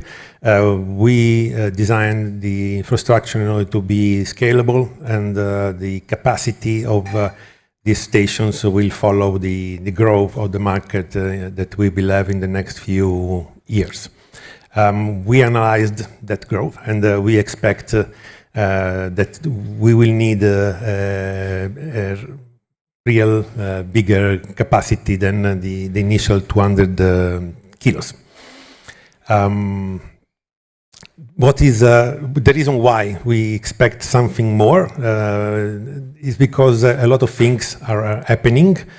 You will see in the next few months, starting from August, in Barcelona they're already working hard in order to prepare the 37th edition of the America's Cup.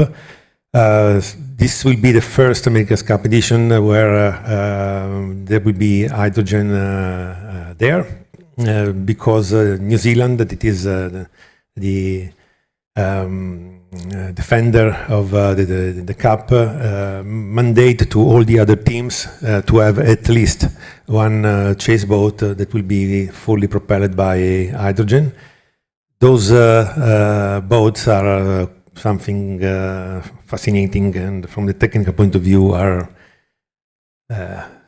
really, really interesting as an example, because we are talking about foil catamarans with a maximum of 8 people on board, able to reach 50 knots at a maximum speed, average speed of 25 knots, and an average of 160 nautical miles with 33 kilos of hydrogen on board, 350 bars.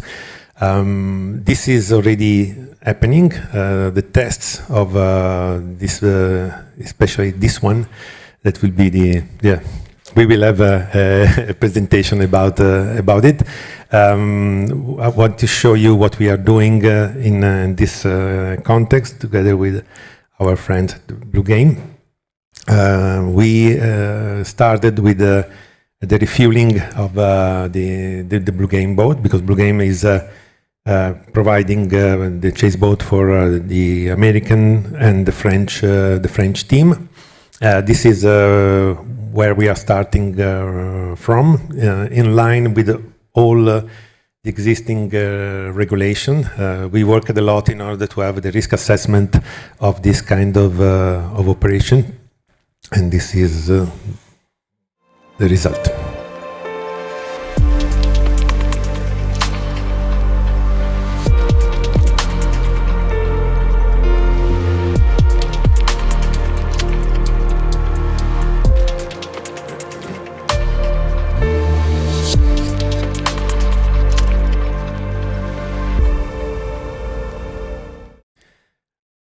I like to show videos because it's the best way to share the level of concreteness that we achieved. What is important for us is that the current situation that we can see on the market is a very high level of demand that we need to measure together with the most important yacht manufacturers, but also investigating directly with all the actors in the market, because what we are experiencing is that more than 80% of the market is demanding sustainable yacht, and most of them are demanding hydrogen-propelled yacht. There is, as you can see, even this morning, a very high level of effort from all the yacht manufacturers. And also there is something that is happening in terms of regulations.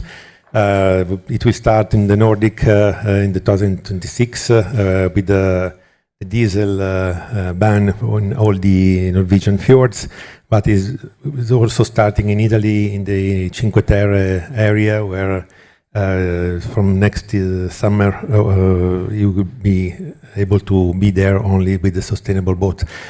So we are at the proof of POC, proof of concept of our project. We have 35 signed agreement with ports and marinas in Italy. We are starting in France and Spain. We had the official launch of the project this year, and we are going to start the first one before the end of the year. We had a direct proof of what's happening from the yacht manufacturers. As you have seen in the previous set of presentations, the use of hydrogen is becoming extremely real, and I know, and I think that most of you will already know, using hydrogen today in this kind of boat is it's really complex. It takes a lot of effort and a multidisciplinary approach. We are trying to do our part in giving to this kind of effort a reason of existing, because all of this effort will be nothing if the infrastructure and the availability of green hydrogen will not happen quite soon. There is something more that is happening in the market. This is An example from Yamaha is an outboard family of engines up to 450 horsepower that has been presented to the Miami Boat Show in February, together with a complete set for the refitting of existing boats, so with a set of tanks that you need to use this kind of engine. This will be quicker to impact the market. So in synthesis, this is our project. We decided, we already validated a direct investment of 100 million by 2030. This will be something that we do without the help of external entities or without waiting for incentives or other helps. I can also say that this is our initial decision. If the market will be quicker than we think, we are also available to increase this investment. With this initial 100 million, we want to install and operate by the 2030 up to 100 refueling stations in the Mediterranean area. You can see here the number of tons of hydrogen that we will be able to supply and the number of tons of CO2 that we will be able to save. And that's all.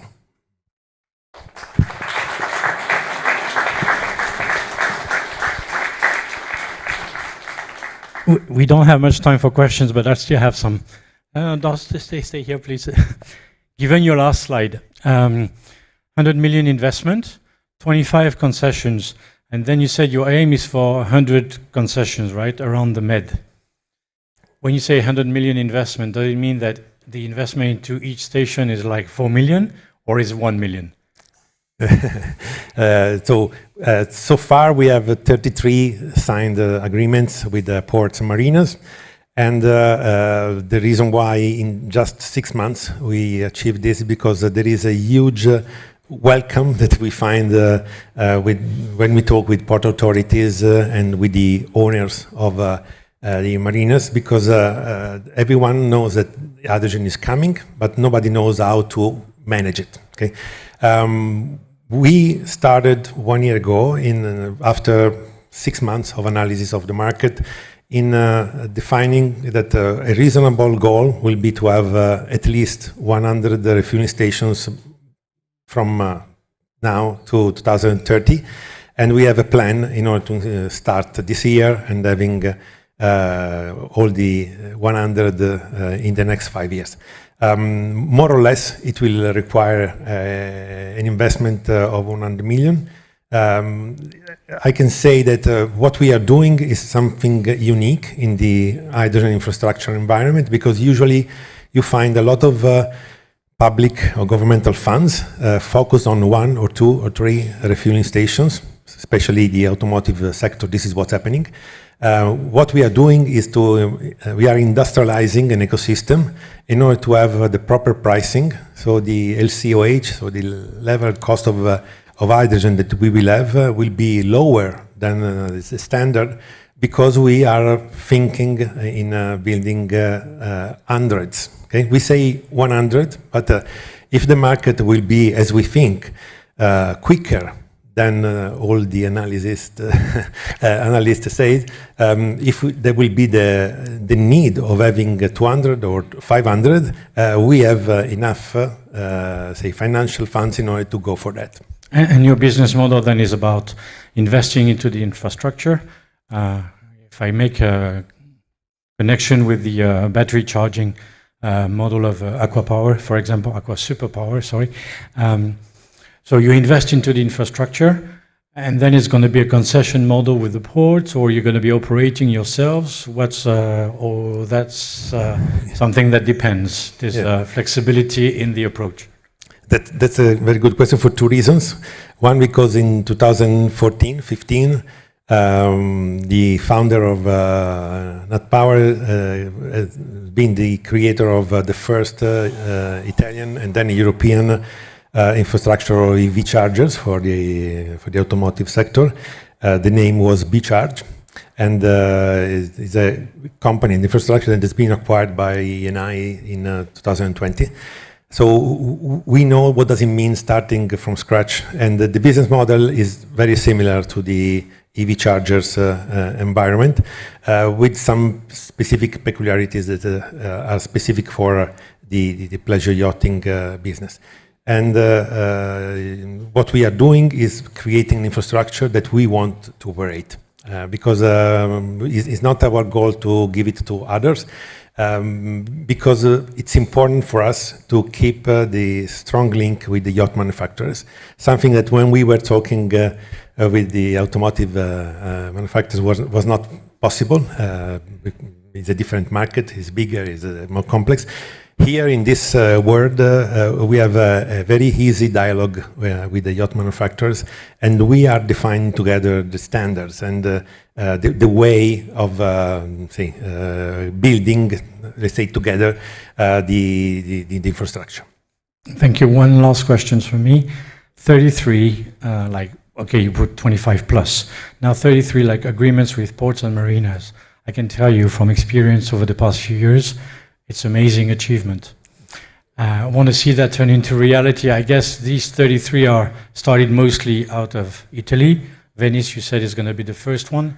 So what are the other ones? France, Spain, Croatia? Yeah, you described exactly what's happening. What about Monaco? We are a global company, even if our headquarters is in Italy. So we started in Italy for different reasons, okay? But also because usually in Italy you have a higher level of complexity to face. So for us it was also a good test.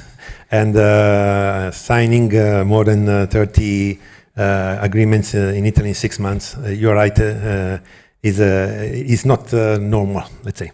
But we are already starting in France. And we are already active teams in Spain. We have one resource that is taking care about not only Croatia but all the Dalmatian coast, and the next will be Greece and Turkey. Thank you. You didn't hear the last bit of my question. Was what about Monaco? Yeah.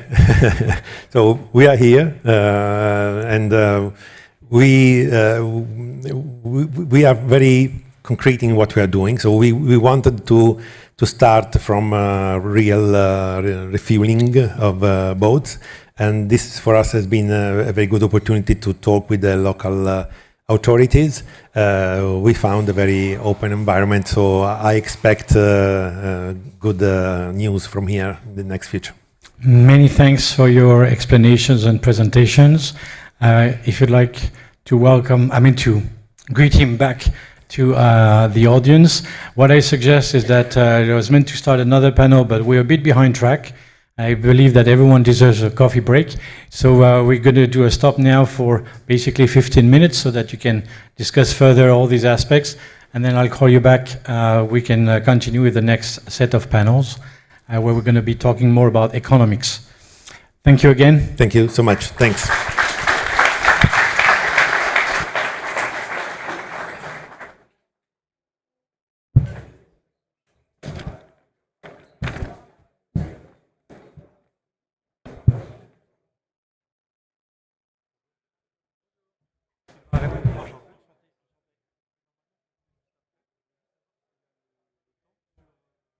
Non, il n'y a pas le temps, il y a juste mon téléphone qui dit vous êtes plus tard à 11h30. Ah, je suis à 11h30. Oui, d'accord. Là, on a hydrogène économie, donc là, on va parler level cost of hydrogen. 3 intervenants, ça devrait aller assez.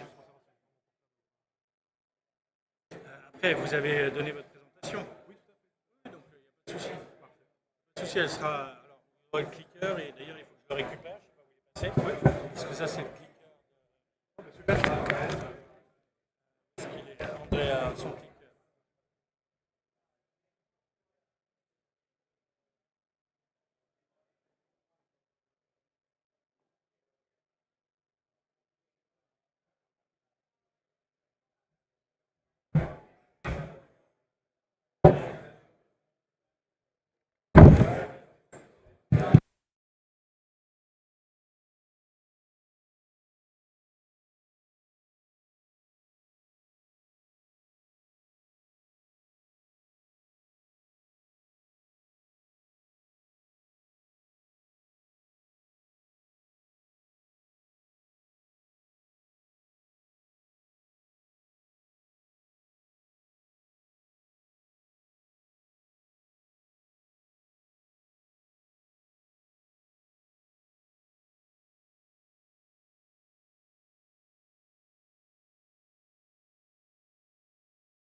Ladies and gentlemen, I give you another 2 minutes to finish off your coffees and break, so we can try and catch up a little bit on time.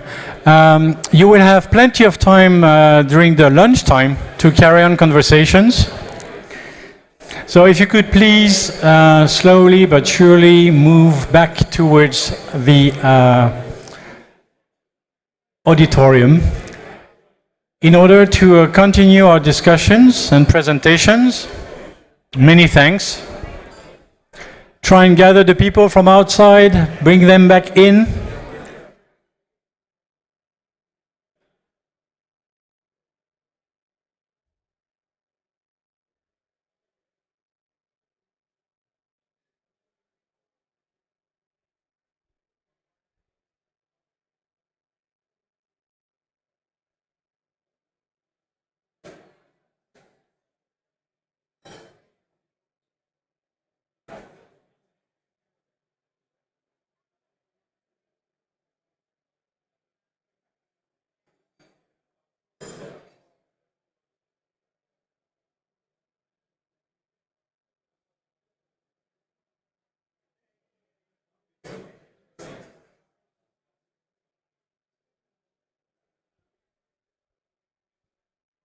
For the people outside, if you can hear me, that includes Charlotte. I can see her. Yes, Charlotte. All right, so for the next, I would say, second half of our morning, now we've touched upon infrastructure, a global overview of the situation, tackled some projects as pioneer projects. The next panel session will be touching upon economics, competitiveness, levelized cost of hydrogen, and CapEx expectations. As I explained at the beginning, sorry for the people in the back, either you join us or you lower your voice so we can at least carry on with the conference. Many thanks, otherwise you're right.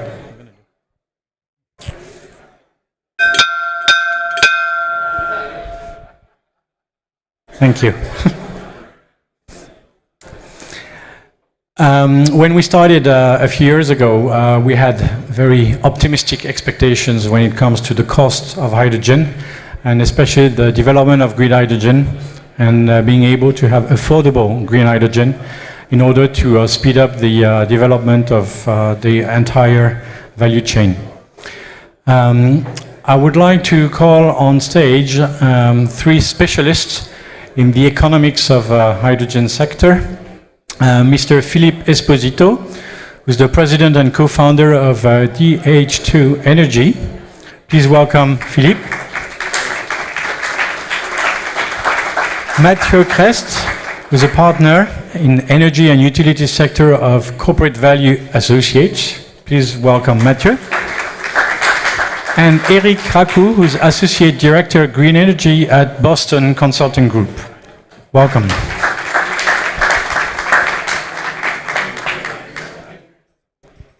You've got microphones. I should have the clicker. I don't know if it's the right clicker because I had the other one before, but hopefully it's going to work. Let's see.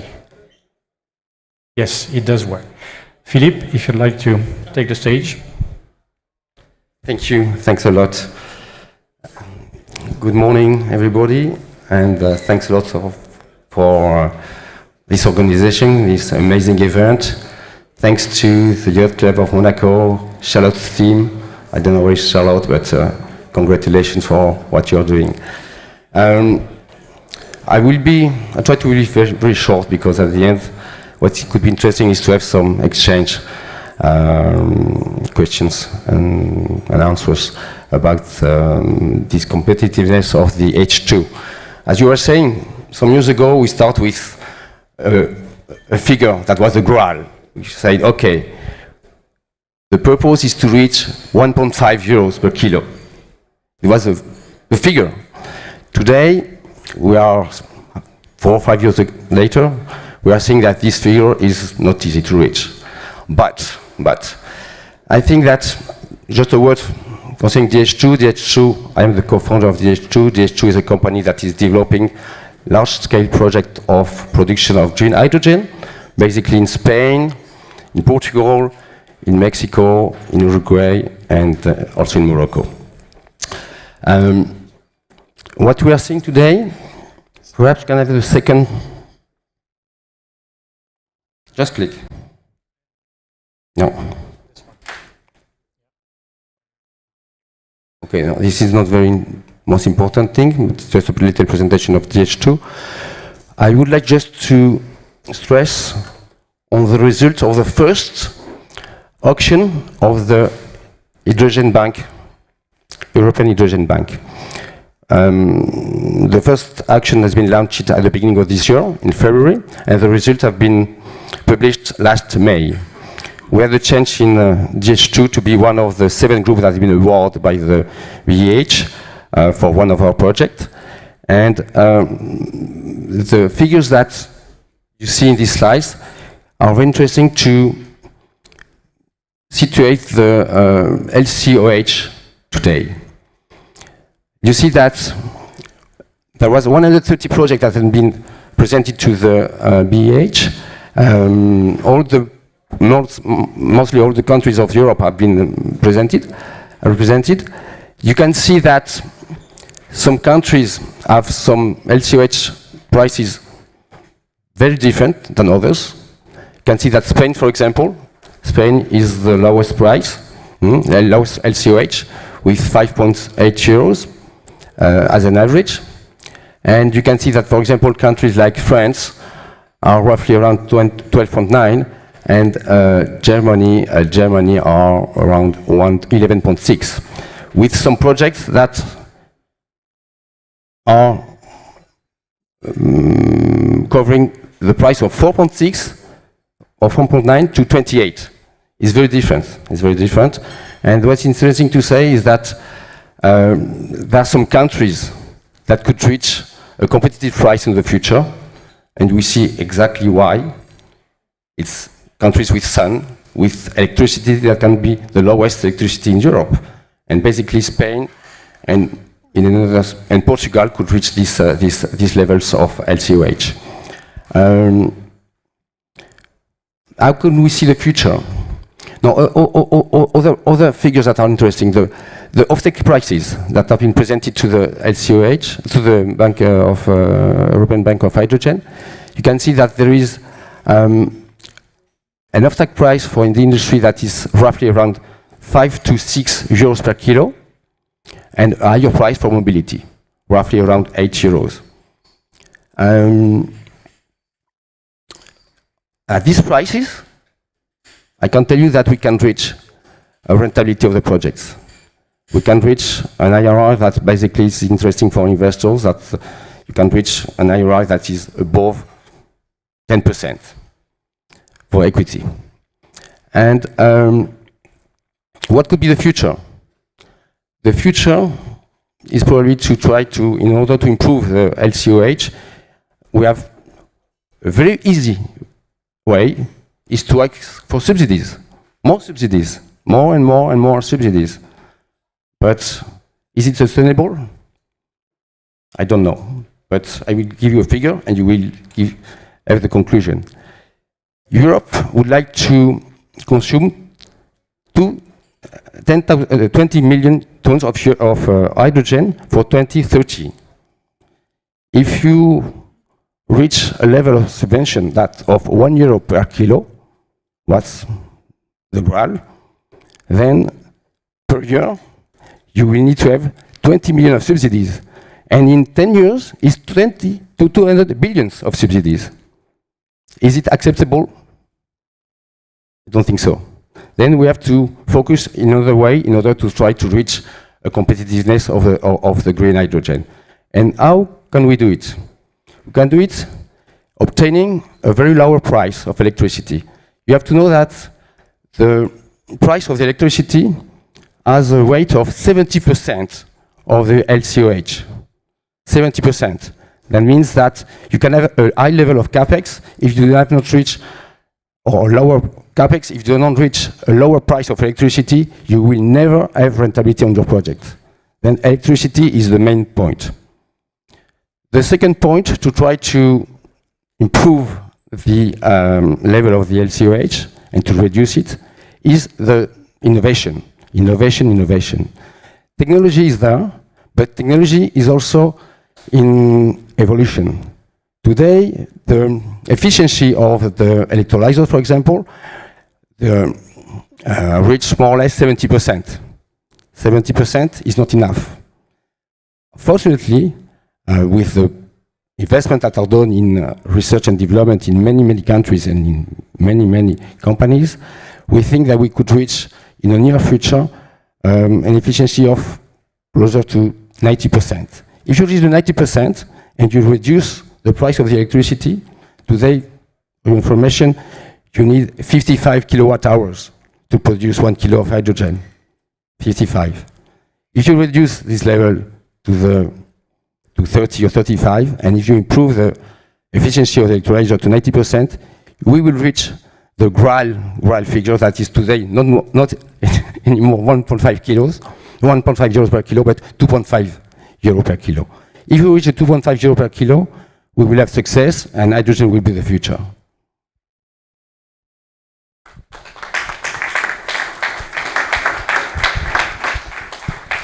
Thank you, Philippe.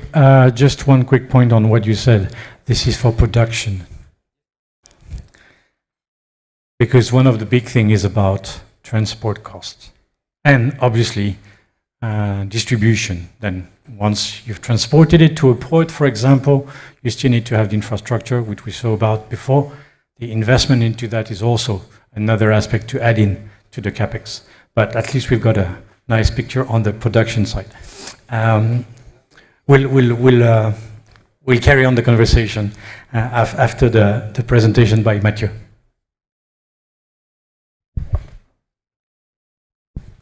Thank you very much.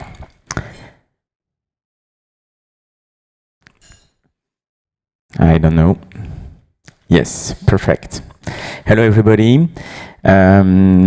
Just some words about the company. CVA is a strategy consulting firm founded 35 years ago, 18 offices in the world, with specialization in specific industries and sectors, and particularly energy and utilities. We've been working for more than 15 years in the hydrogen sectors and what we call now the derivatives of hydrogen, meaning all the refined molecules that you can develop based on green H2 or decarbonated H2, like then e-methanol, for example, e-ammonia, etc. Okay, question about competitiveness of H2 and possible usages then you can develop or enter considering the prices we have today about of green H2. So the starting point is very complementary with what Philippe has just shown, because these are not, what you have on the left part of the page, are not in fact the actual prices which are today supplied on the market for green H2. These are more the expectations, what we call the tipping points or the competitive thresholds per kind of major usages. And in fact, if you look at the right part of the graph, you find one number that Philippe has just quoted, which is the magic 1.5. Here it is a 1.6, but it is more or less the same. It is in fact the tipping point or the competitive threshold to be competitive with gas plus cost of CO2. Which means then that if you reach delivered here, so supplied at the delivery point, if you reach that price at delivery point, you have in front of you a massive market, which is the oil and gas market, more or less, because you are able to supply an energy vector decarbonized with almost the same price as gas. If you go a bit more to the left, this is typically the price you should more or less reach to be able to beat grey H2. And even there, it's a quite high tipping point. It could be lower than that, probably. Then you have less mass scale or stationary industrial usages. Here you enter usages with higher tipping points. Road transport, typically. Mobility stations, for example, around 4, 5. boats, and on the complete left part, these are small industrial players with small volumes, or what we call RFNBOs in Europe. RFNBOs mean renewable fuels of non-biological origins, meaning that they are not biofuels. These are electrofuels, like methanol or eSAF for sustainable aviation fuels, with quite high, in fact, tipping points related to the penalties, which are today organized in the European sector. Refueling Maritime, we have quoted this name previously, for example, and the same for aviation. Because of these penalties, today you can expect a quite high level, you can accept a quite high level of H2 price around 7, 8, 10.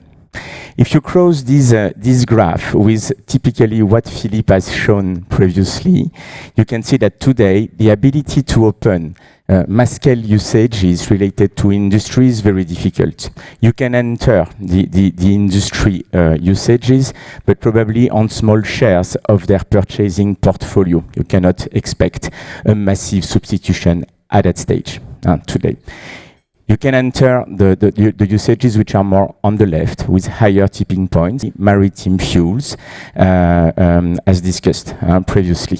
And probably that, for example, e-methanol will find a great place in the mix of energies for big shipping companies, typically.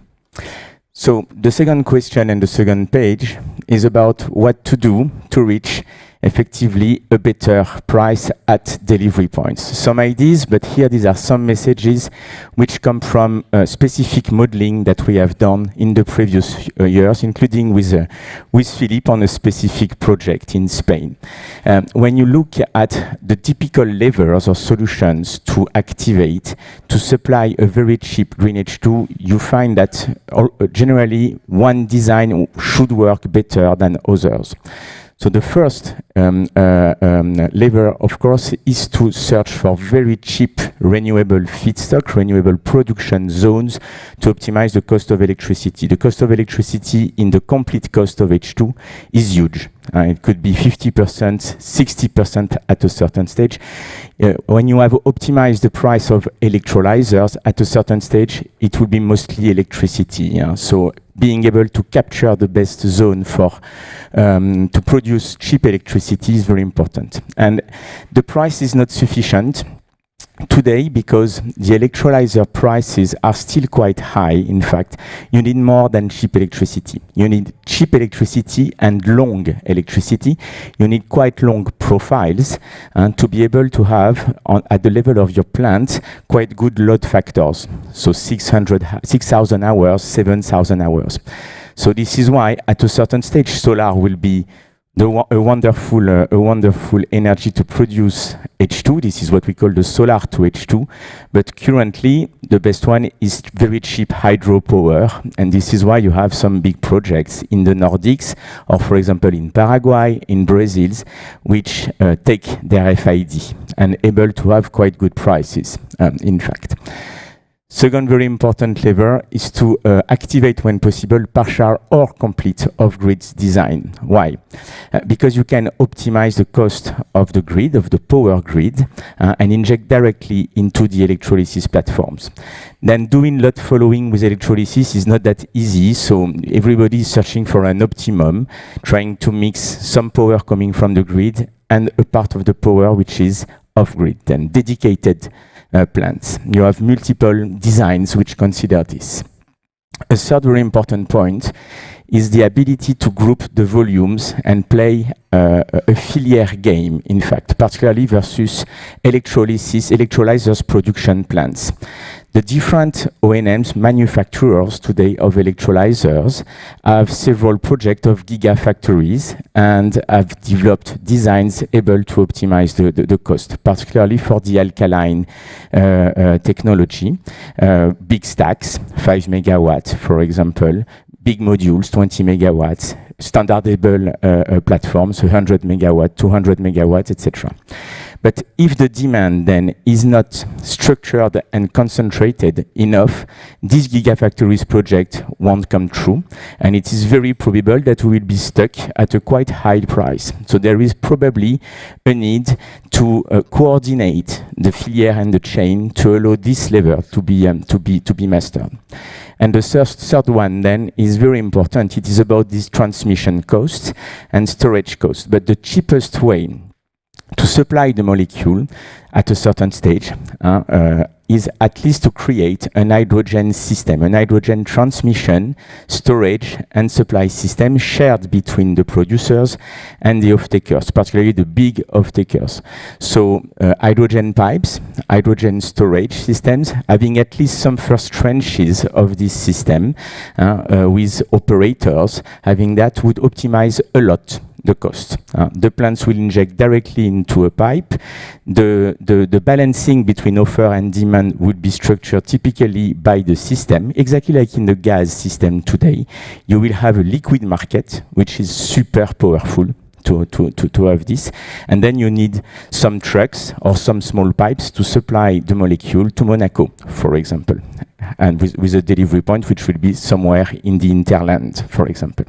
So this is the vision, and this is how typically to reach the 2 euros, 1.5, I don't know, 2.5 at a certain stage, if we are able to activate this kind of system. Thank you very much. I already have plenty of questions, and you probably do too. Eric, if you like to come and give us the last bit on this economies of scale that are possible.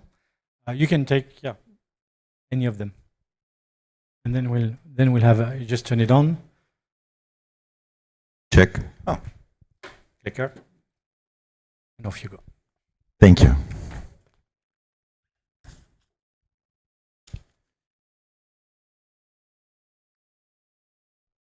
We're here in a beautiful place. I'm here since... Yeah, oh sure.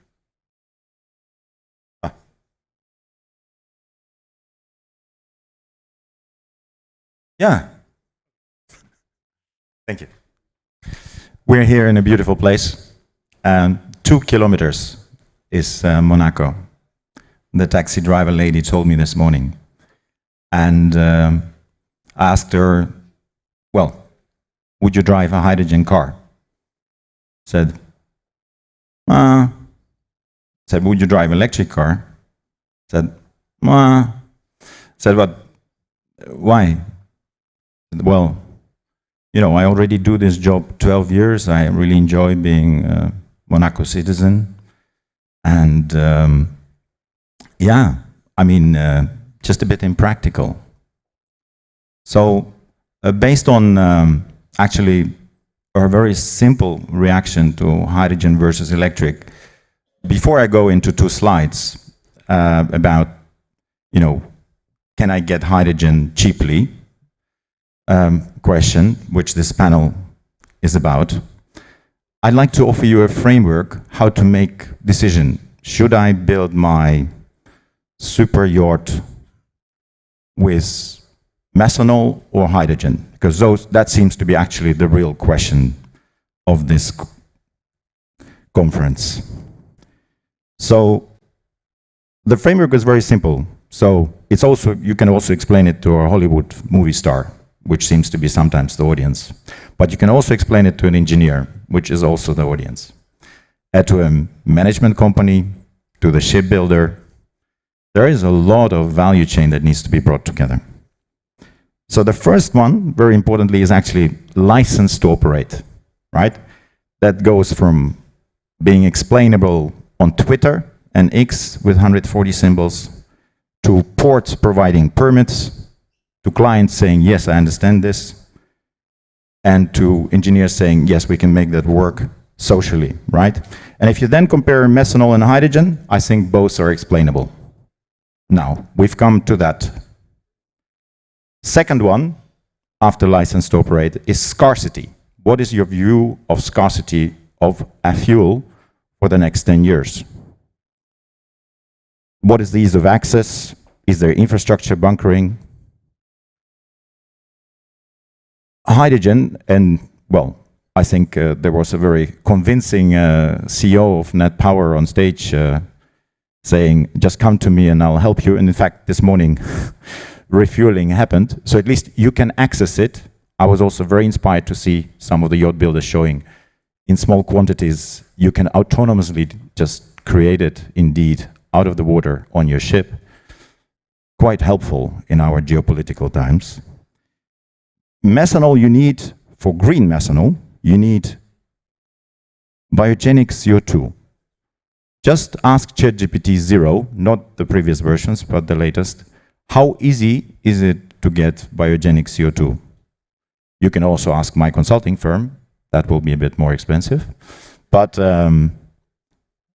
it is not that easy. And Europe has quite strict rules that after 2041, under RFNBO, as one of the colleagues here mentioned, CO2 from industrial production can no longer count to make e-methanol.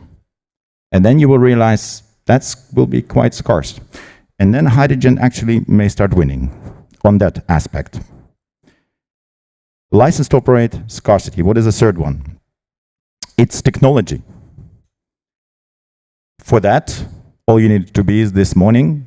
There are various solutions. Probably key challenge for super yachting is, next to bunkering, which is being solved, is storage. But it was very inspiring to see that through various methods, engineers are solving this. Right? Liquid hydrogen, metal hydrates, or on-site production. And there's a fourth option, obviously, enough bunkering stations, so you worry about it less, compressed hydrogen. So, solvable. License to operate, scarcity, technology. The fourth element is regulation. Regulation in a broader sense, socially and legally.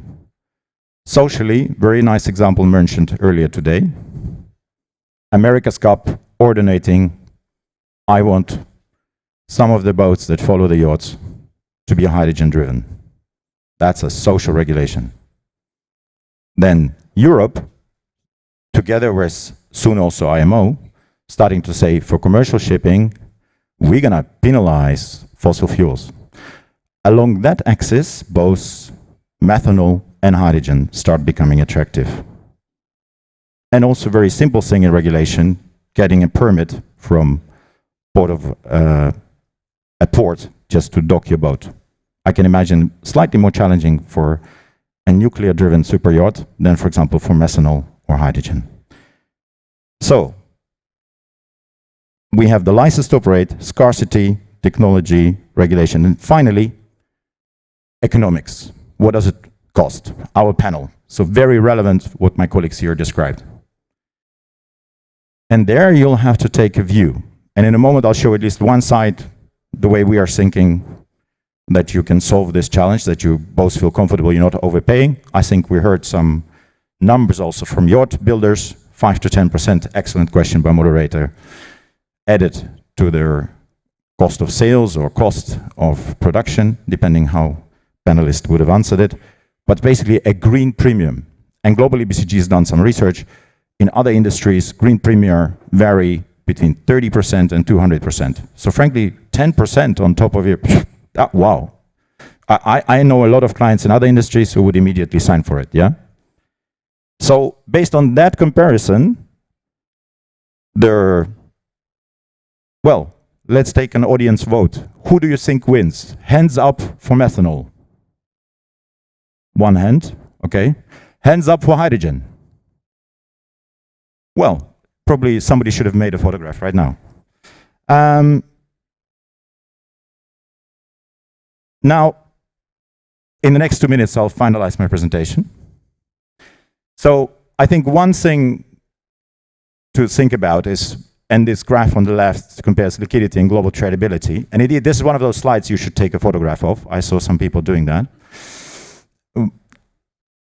It shows where hydrogen is today, which is down left, and where it could go, which is the green arrow, comparable to natural gas industry.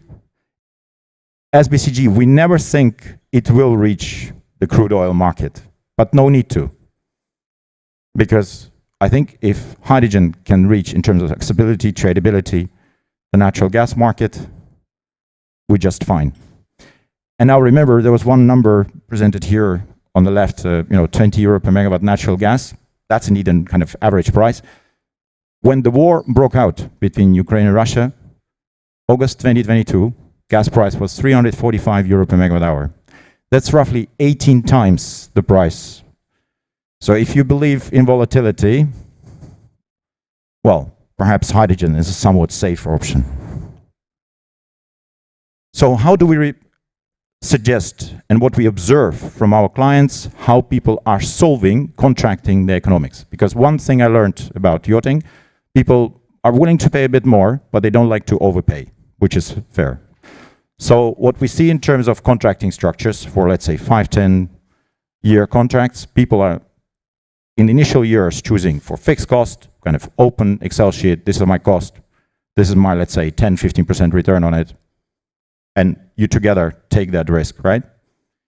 And there is the natural gas link, or ammonia market link, the NH3.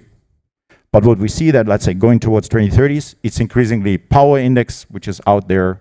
It's tolling index, which means you make a contract based on a power price, which is transparent and public, and just add a service fee. And you start taking into account carbon pricing. So my conclusion, I have moved based on the last 24 hours, I must say myself, from being a skepticist to realist, that actually if anywhere, then at least hydrogen should be able to happen in Monaco. Because if it cannot happen here, then next year probably there should be no hydrogen conference, but you should call it a methanol conference. Thank you. Thank you, Eric.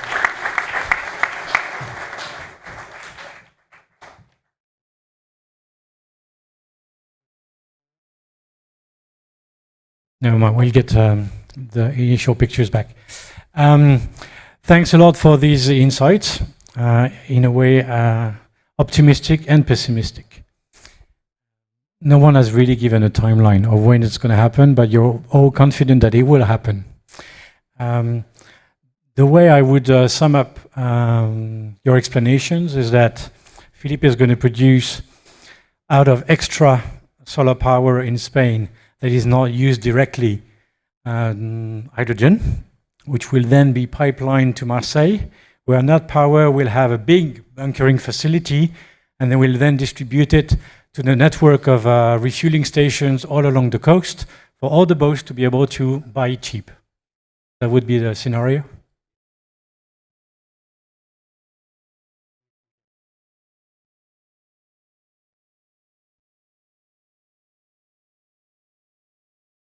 Hopefully, in the way, we'll have some refueling station in Spain, hopefully.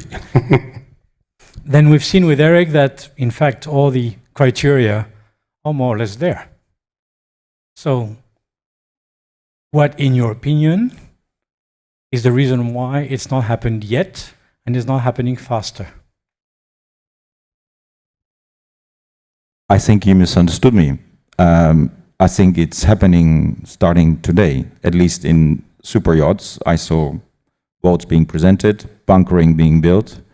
So in the next 5 years, at least I'm now, after last 24 hours, convinced in super yachting, it's happening. How much volume it is, right? I mean, let's be realistic. The numbers shown, it said basically, something like 5, let's say, 3-5% of the energy, at best 30% of the energy. So is it the complete net zero solution for yachting based on current state of technology and bunkering? Not yet. Particularly storage needs to be solved. I was very inspired by the autonomy presentation of metal hydrates. So is it happening? Yes, started today. So you misunderstood me, but if you define happening multi-billion refining and fertilizer dirty hydrogen market replaced fully by green or low carbon hydrogen, then yes, we're 10 years away.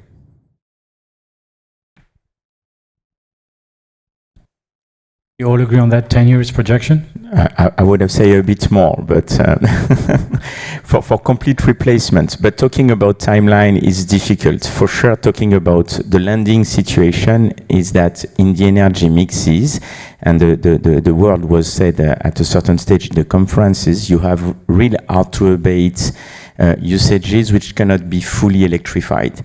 And the shipping sector, particularly for long range, is typically a sector that is very difficult to abate, that you cannot fully electrify. You need intense, very dense energy vectors to put in your machines at a certain stage.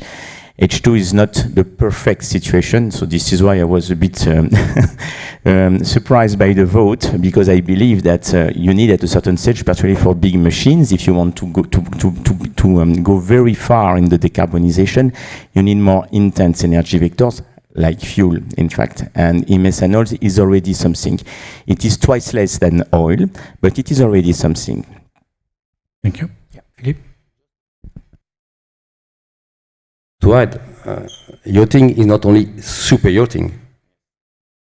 Look, yachting is very large, and I think that the hydrogen solution, the gas hydrogen solution, is something sustainable for yachting reaching until more or less 120 feet. We have the experience on that. We have one boat of its 8 meters length, and will be completely autonomous with fuel cell and 8 kilos of hydrogen. And you have a range of 70 nautic miles. Not bad for a daily boat. Personally, I'm also launching, you know it, a catamaran that is 90 feet. And with the solar panel and the fuel cell and 250 kilos of hydrogen, will be autonomous. Yeah, but technically, I think we've all realized that it's feasible, it's possible, it works. It's been proven. It's been done for, in fact, quite a few years now. But costs of obviously buying the hydrogen, and you said Nat Power did it this morning. When you look at a few projects, how much it costs to not just buy the hydrogen, but actually get a truck to be able to deliver it, this is one of the sticky points at the moment that is making it even more difficult until there's infrastructure in place. If I may quickly react, I saw one of their yacht builders present, 4 ton of hydrogen, right? That's 4,000 kilogram. If you even multiply that with, let's say, 20 euro, or let's multiply it with 30 euro per kilogram delivered cost, that would be quite outrageous, because in one expensive countries of the world, Denmark, you can get hydrogen out of a pump station for a hydrogen taxi for, let's say, 16 euro per kilogram. So, but let's say it's 30, right? That means that that particular yacht would have had to pay for bunkering 120,000, right? On an operating cost, again, of a yacht, I think, that's why I understand people kind of gave an answer, well, it's doable, right? But it would be fantastic. And I think that's where we're going with the big industrial scale up in 10 years. And perhaps my colleagues here are saying 15 or 20. The price will move indeed by factor 15 down, as we would have seen with solar energy, renewable energy, right? So just a question to you as moderator. In how many 10 years, because you sound skeptical, how many years do you think we are away from having hydrogen at scale? Honestly, okay, if I look at what's happened and the reality of how much it costs to refuel a boat, I can tell you the prices will go from like 200 euros, 400 euros a kilo when you bring a truck. The reality is simple to me. It's a political statement. You make it happen, politicians make the decision, the authorities go for it. We've got stations like Nat Power is doing, and I'm amazed, 33 contracts being signed to be able to have stations in ports and marinas. When that is started and happens, then the process will go faster. So when you say 10 years, I'm saying if that happens now, maybe 5, 6, 7 years. If that doesn't happen now, it's going to be 10, 15, 20. You look at the LNG situation. with the boats, how long it took for the ships, to convert to LNG. And obviously, they also have a long lifespan. Well, yachts have a long lifespan too. So for the shipyards, the architects to work on these projects, not just as pilot projects, but to make it a mainstream thing, they need to be confident that in the long term it's going to happen. So, I asked the question, that's a personal opinion. It could be anything between 5 to 10, 15, or never. But ultimately, it's a political statement. Any questions from the audience? 1, 2. Be quick.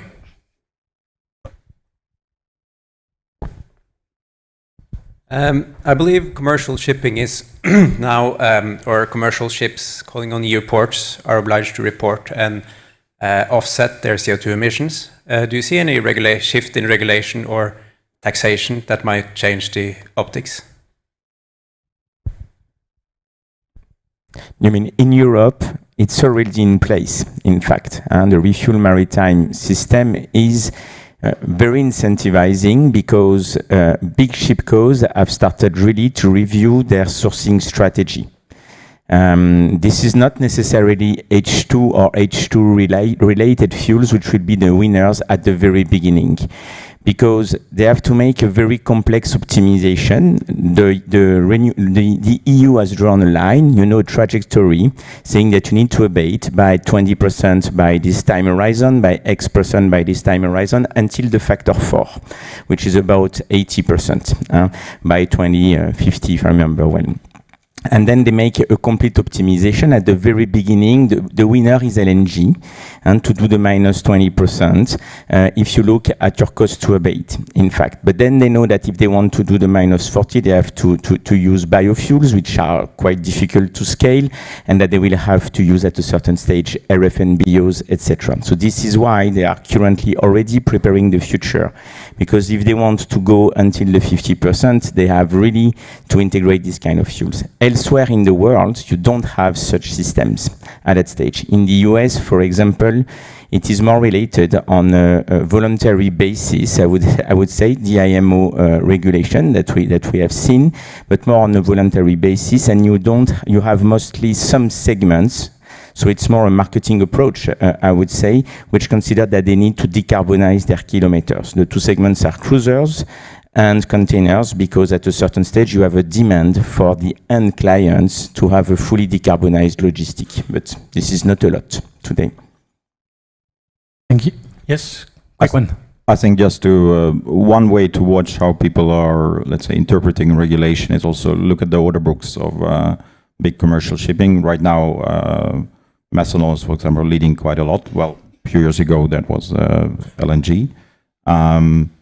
And what's driving that, indeed, the anticipation that IMO will start penalizing fossil fuels. I think, importantly, we also see initiatives where, and I think yesterday it was presented, an example is C-Index, where certain ports will basically say, we give priority berthing to sustainable fuels. And you also see global ports for commercial shipping starting to impose net zero shipping. So, but then again, indeed, like my colleague said here, it's a race of multiple technologies. I think what I see in commercial shipping from our clients who we work with, we also support Global Maritime Center. Shipping industry likes optionality. So I would see multiple forces moving towards the finish line. Thank you. Thank you. One last question? No? Great. Many thanks, gentlemen. Well done. Please kindly stay around for the picture.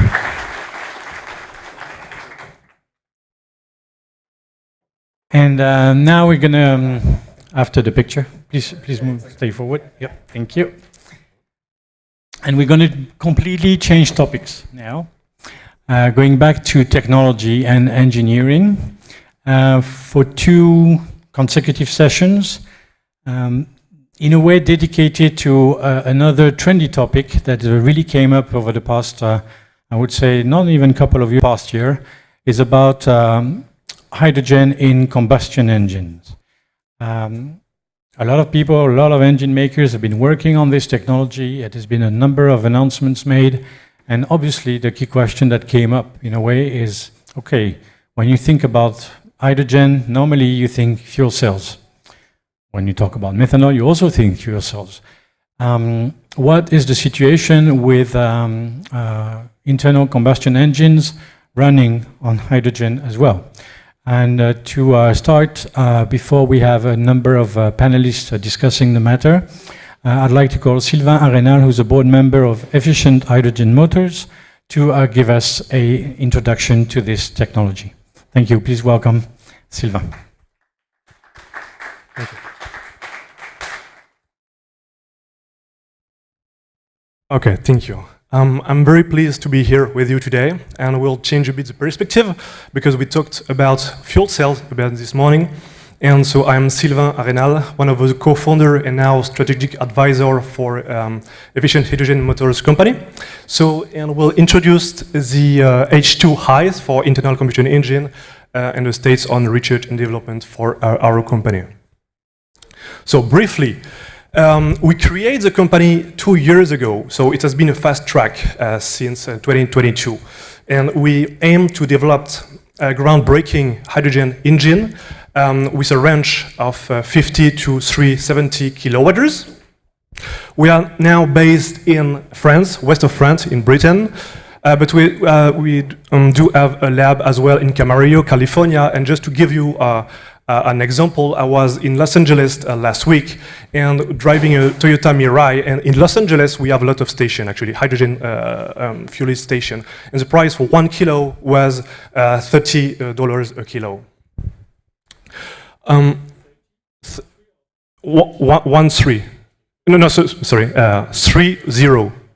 30. $30 a kilo, yeah.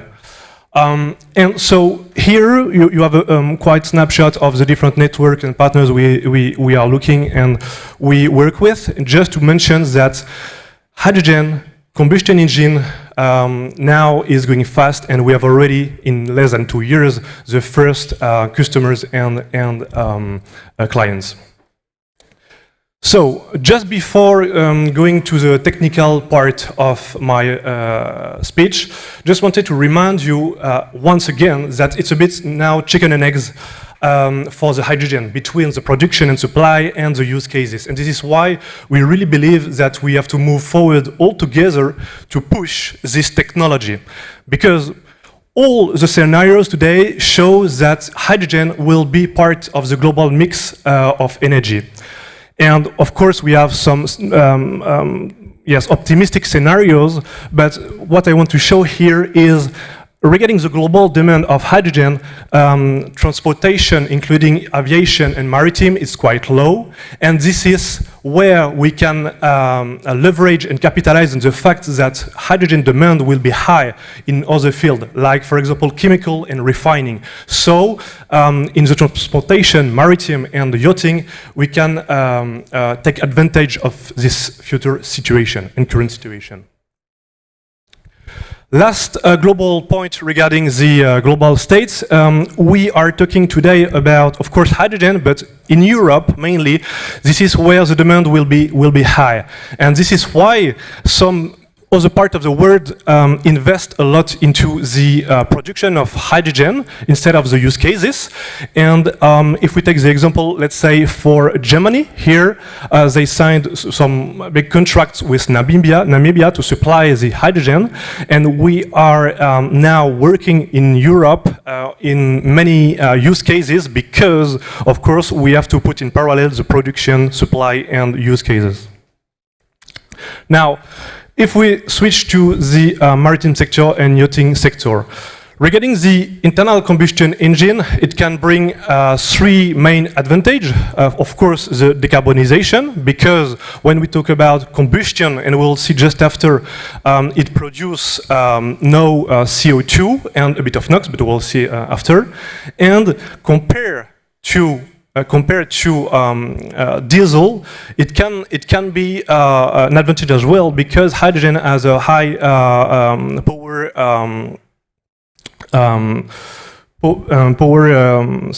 combustion.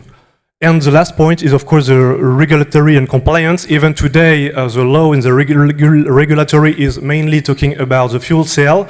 Of course, we are doing some lobbying globally to include the internal combustion engine in this reflection, because it's quite new, as you mentioned. And we are mainly talking since now 1 year about internal combustion engine, with a lot of announcements from the manufacturer, mainly in the automotive and the trucks field.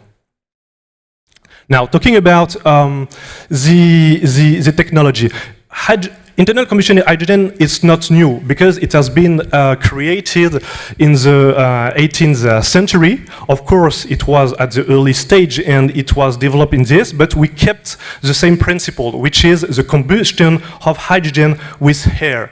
And this combustion principle produce basically water, and with air some NOx. But when you are managing the characteristic of the combustion well, you can reduce the NOx near to zero.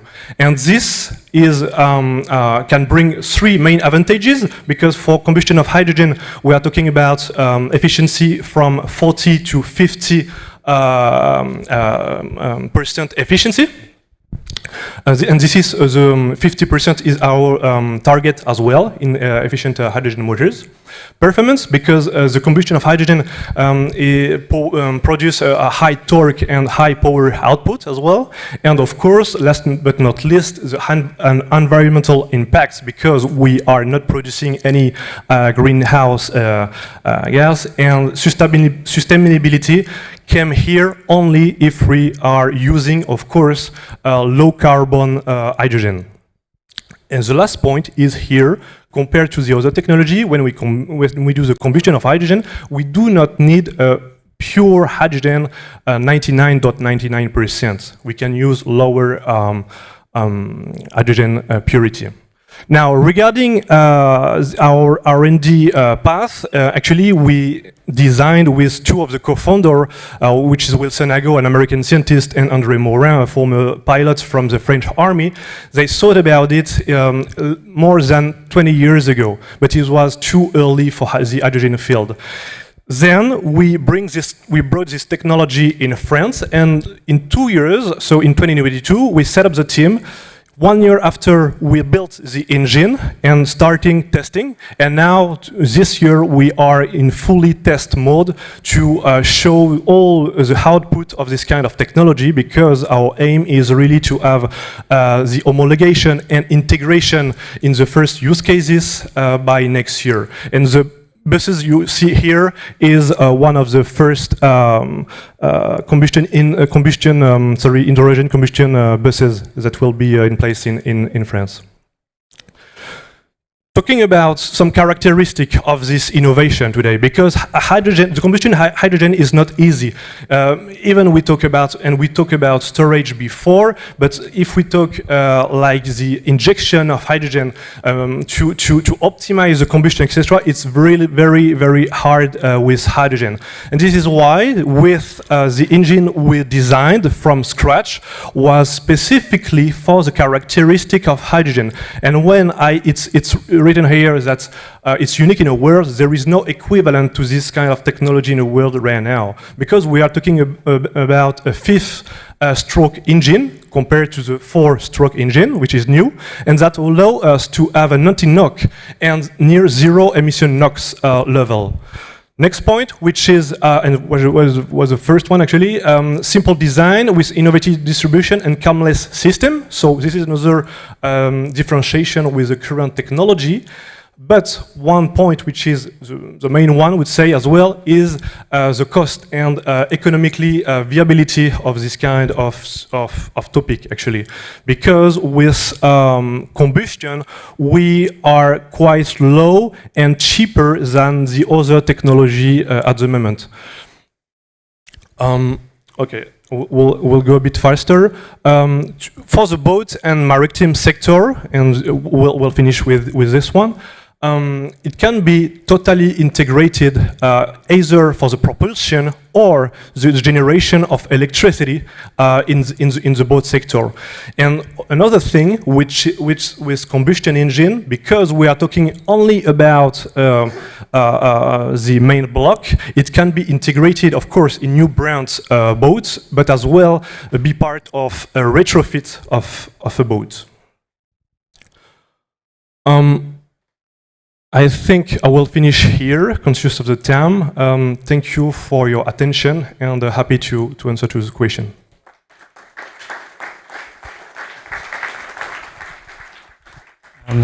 In fact, there will be questions, but not yet, because we have a bit of a trick here. No, you can stay, Yeah, because you'll be joined. You'll be joined by PM fuel cell specialist. So we're going to have a discussion. Because obviously, combustion engine using hydrogen has been advocated by Sylvain. And we're calling Jérémy Lagary, who's the CEO of EODev, if he's around. Jules Billet, who is the CEO of Inocel. Vincent Maillot, who's the president of Elion Hydrogen Power. I know it's not very fair. Huh? You're one internal combustion engine using hydrogen. But then you're going to be joined by Stéphane Zinola, who is the H2 IC Projects Manager for Solution F. So we've got 3 fuel cell specialists who've developed fuel cells and implemented them into boats. And we've got 2 international combustion engine specialists who are developing, obviously, solutions for using combustion. I don't know who's got the first presentation. I believe it would be Jeremy, since he's the first in order of appearance. It's got a couple of slides, I assume. The clicker is here. And what I would like the audience to do is, after we'd finished with the discussions and explanations and potential debate between the 2 solutions, well, we'll do what we did earlier with Eric. You're going to give us a vote of what do you think is the future, if it's international combustion engines using hydrogen, or if it is fuel cell using hydrogen. Thank you. Hello everyone, it's a great pleasure to be here at the Monaco Energy Boat Challenge and DIT conference. And basically, it's a very nice topic about having this differentiation in between fuel cell and internal combustion engine. We will first speak about our company, EODev. It's a company that we launched 4 years ago. Basically, our aim is to be a specialist about creating energy with non-CO2 emission for a remote application. So when there is no electricity, no grid, onshore, and we see that there is many demand today about recharging, EV charging. That's crazy, but one of the biggest consumers of the fuel cell is how to recharge EV cars. But also we are doing some beautiful boats like the Blue Games that will be presented a bit later today, but also the Alba Yachts that was one of the first training boat for people on hydrogen, but also for fishermen in France. But and also in 2 weeks' time in Paris, we will have a fantastic event about the next Paris Olympics game, and one of the boat of the opening ceremony will be powered by our fuel cell. And I think that's all for the presentation of our company. And basically, what is very important to expand the hydrogen ecosystem is not maybe to have the opposition, but that we have to all work together. And I think there is I introduced a bit my position in between internal combustion engine and fuel cell, but we need the 2 because each technology have some assets, and depending on the use case, we need to define what is the best use case in each scenario. Thank you. Jules, I think you're next. Yeah, thank you. Yeah, it's a great pleasure, same, to be present today and to debate about hydrogen technology for the future. A few words about Inocel. I am the CEO of Inocel. We are a technological and industrial company developing high power, highly efficient and very compact fuel cell. As I explained, we are industrial company, so we are focusing on quite mature market that are allowing volume. That's why we are focusing as a first step on stationary power generation for different kind of application. But we have also a clear vision of what we want to do in marine application, because today the hydrogen decarbonization into marine is struggling because of three main factors: lack of infrastructure, certification and homologation that are quite complex, and cost effectiveness that is not already at the right level for industrial application. But it doesn't mean that fuel cells are not made for the marine market, because they have a quite interesting specification to be the right solution in the mid and long term.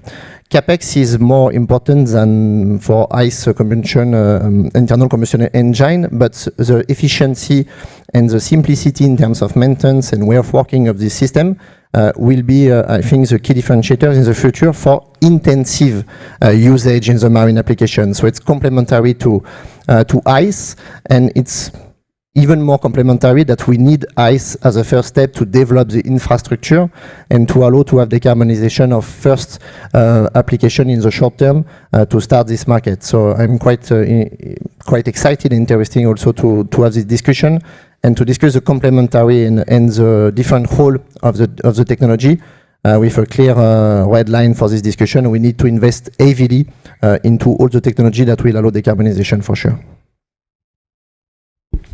Thank you. Thanks a lot. Interesting views as well. Third on the list is Vincent. Should have un autre slide. Pardon. 3 slides. Vincent, I'm the CEO of Helion Hydrogen Power. So we are designing and making hydrogen fuel cells and hydrogen systems, including gensets, for more than 20 years in France. We were Areva, and we are now Alstom for 3 years. We have already spent 120 million euros in R&D to deliver the 6th generation of fuel cells that you cannot see there, but it is inside, and in the first of a kind of this gensets will be delivered in October this year. This first time it is publicly shown. And you have this privilege today, and this is a very compact genset that is typically done for airports and ports applications. So at the Yacht Club, you're more than welcome to visit us in Aix-en-Provence. And you see a little footnote there. We are comparing ourselves versus IC diesel. That is for sure the one that is currently mature. The one that we are fighting for, the 5 of us, I think. And I think it is very interesting to talk about IC H2 versus fuel cell. There are pros and cons for both, and I totally agree with you, Jeremy. I think we need both. It would be interesting to talk about this, and I have a lot of arguments to discuss about this. Thank you. And so on the ICE H2 side, we'll have Stéphane introducing us Solution F. Yes, thank you. Thank you very much. I'm very happy to be here. So, as an introduction, I want to start about the GCK Group. Solution F is the company of the GCK Group. GCK Group is a very young group because we started less than 5 years ago with 5 people. We had a very fast growth because today the group is about 350 people in 6 companies. And my company, Solution F, is dedicated to the development of hydrogen internal combustion engine. So the group is not focused only on one technology. The vision of our CEO is a 360 degrees vision with all the technology, because we can move to the next slide. Thank you. Actually, we have the 3 technologies open in the group. We say that we are agnostic about the technology. It means that we have a pure electric solution, 100 battery solution. We have hybridization also, and last but not least, hydrogen use. But hydrogen both with fuel cell or hydrogen internal combustion engine.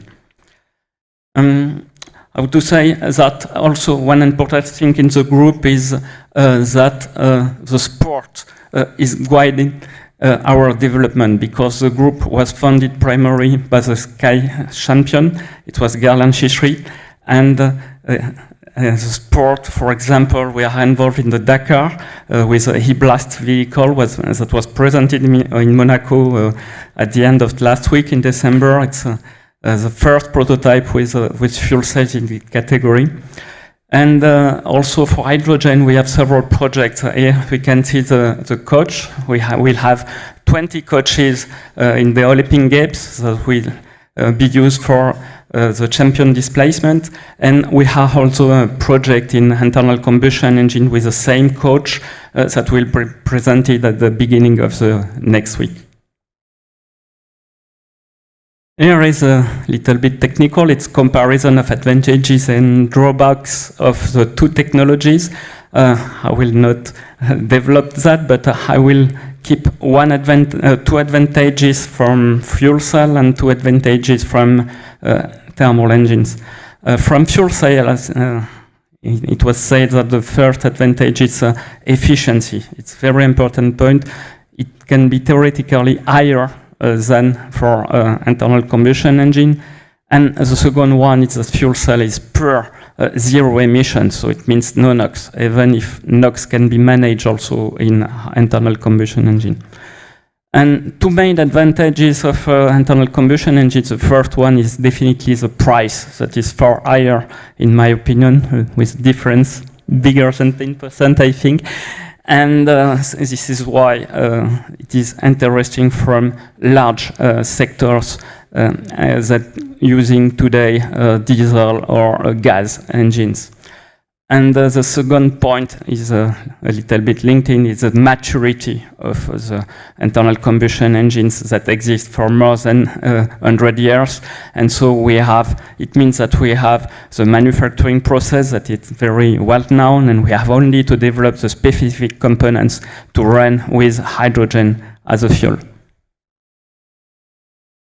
Thank you. Thank you. Very interesting slide. I think we can keep it.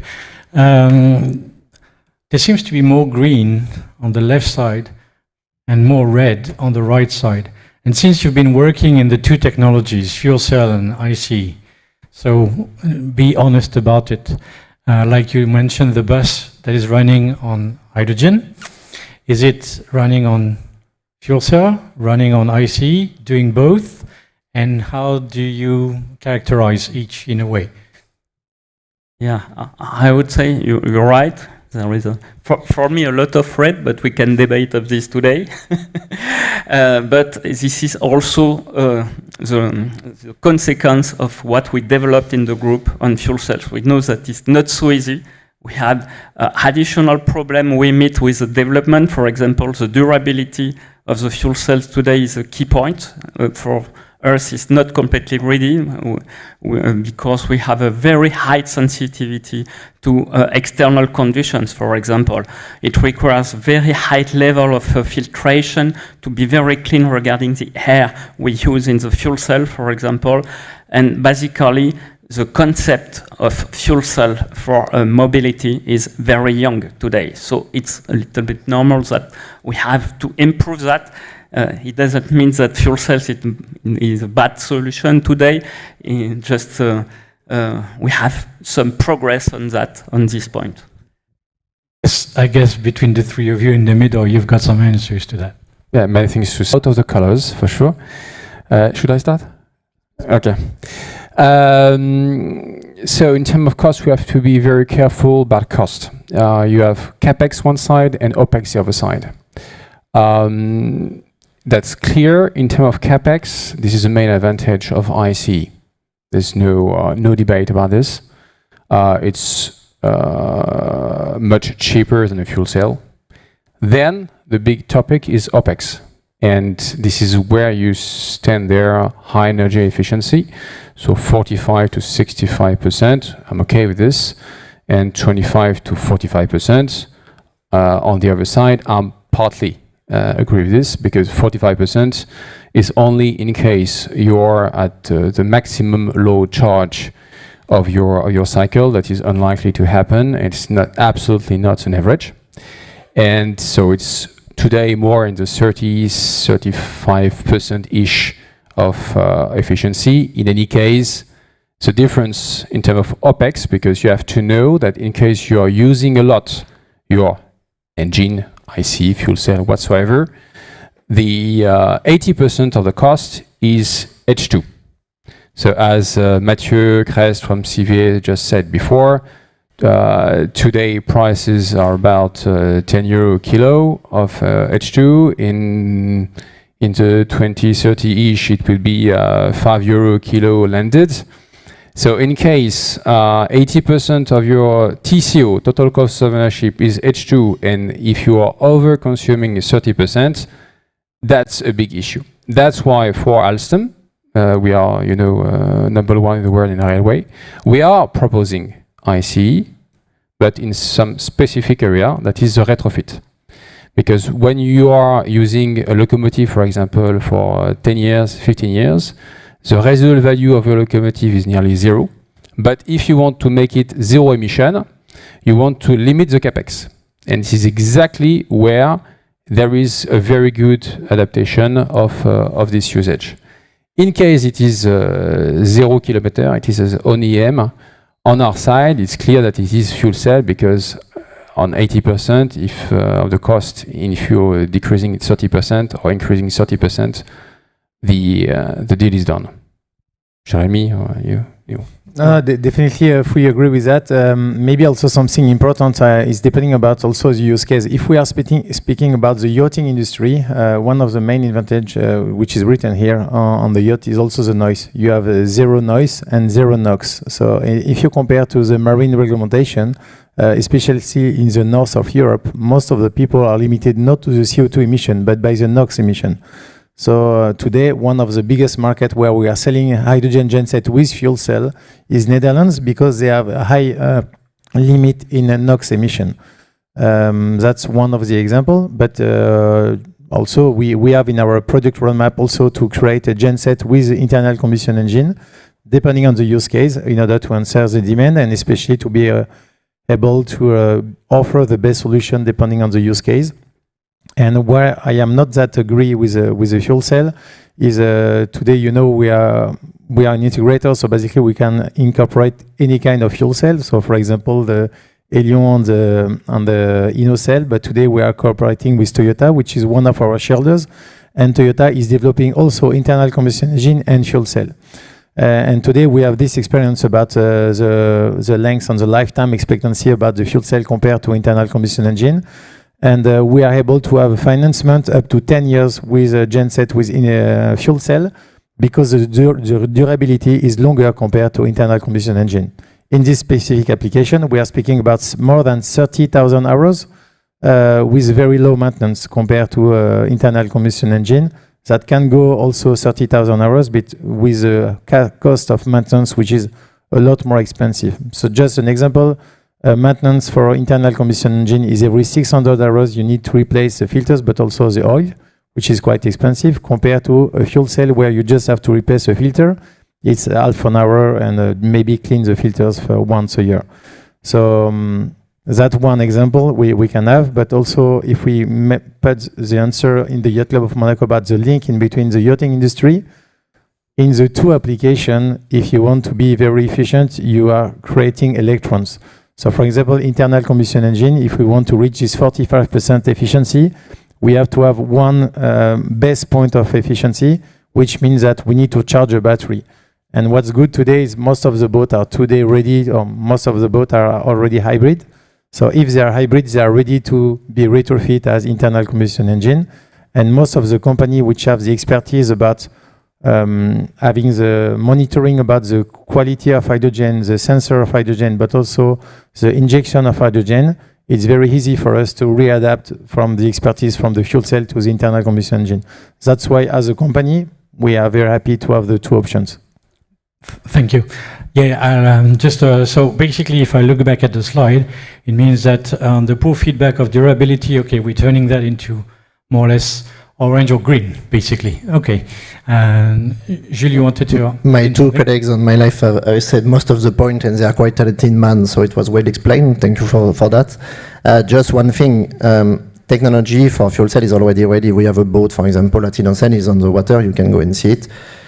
It was just to showcase one thing. It's possible to do a boat with an extreme application in terms of speed and so on. It's going to 60 knots without any concession to compare to diesel engine. So technology is already ready, same autonomy and so on. And industrial scale will come because intensity of usage makes the whole difference between a fuel cell and a combustion engine because of the price, efficiency, and maintenance. Both are true. But for sure, without any infrastructure and certification, we can't do anything. So both technology will be complementary. Thank you. So we should add, when we make a comparison like on this slide, there should be one about maintenance, obviously. On the OPEX side should be included. Sylvain, you wanted to add in? Yes, exactly, because in efficient hydrogen motors, of course, we are only focusing on ICE, but I'm totally sharing what has been said here, because it's not ICE against fuel cell. It really depends on the use cases, specifically talking about CapEx, OPEX, where retrofits with ICE have common sense, and regarding new brand boats or whatever may be better with today with fuel cell, which is much more advanced today than internal combustion engine.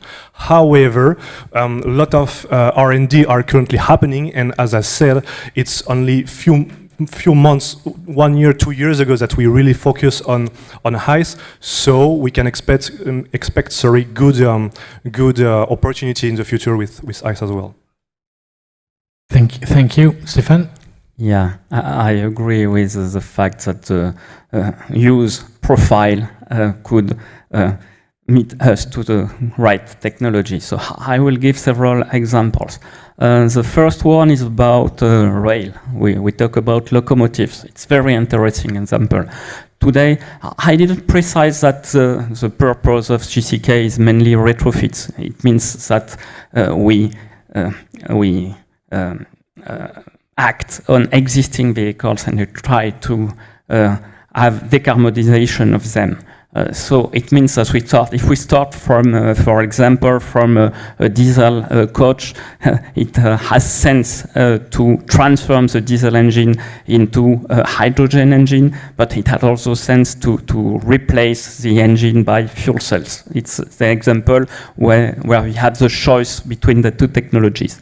For locomotives, for example, we have today in the existing park, we have diesel-electric locomotives, and we have diesel with mechanical transmission. For me, there is no debate. When you have diesel-electric, fuel cell is the best. When you have diesel plus mechanical transmission, hydrogen engine is the best. So it's the first example that I can have. But in some example, fuel cell is definitely the best. For example, I like the example of a delivery truck in city, where zero noise is very important, especially if you have delivery at 5 a.m., no debate. Electric, pure electric or fuel cell is the best. We have another application, it's sport cars, and I mentioned that noise is also emotions. This is why we presented in the opening of the 24 hours of Le Mans our prototype of a pure thermal engine on sport car, and I think we have a big future on this application for internal combustion engine running with hydrogen. Thank you. Is it really possible to, in a way, summarize or easily characterize the various applications, like where you think, okay, well, this one is definitely more fuel cell, this one is definitely more ICE, obviously using not diesel but hydrogen? Do you have that in mind, or? I can give you the number I know from the market we are addressing. So for the gensets or land application, basically, as soon as you are reaching more than 1,500 hours per year, the fuel cell is more competitive compared to an internal combustion engine diesel. I do not know the exact number about the hydrogen because the capex might be a bit higher, but I think it might be around 1,500, 2,000 hours per year. Then we will have the mix in between the fuel cell and the internal combustion engine. Where it is also very interesting in the previous mention is about the energy you want to use. If you want to use electric, then the fuel cell has a huge advantage because it's directly very efficient. If you want to use also the mechanic purpose, and the retrofit has also a very big advantage. always trying to answer your question about the yachting of today. Huh? That's why we're here. And I think that might be also help the people about considering this. But it's also depending a lot about the price of hydrogen, because our predecessor explained about the total cost of ownership is mainly due today about the price of hydrogen. And in some cases today, we see that this ratio is a bit closer to $2,500 if the price of hydrogen is very expensive compared to diesel. So it's all depending about the use case and also the price of the energy diesel compared to hydrogen, mainly. Thank you. Great. One last question for me, and probably a couple of questions from the audience. Future. Okay, fine. You know, we're talking about differences in technology. What do you expect to be the evolutions of either technology in the near to midterm future? Which is the one, I would say, most promising in terms of potential for improvement?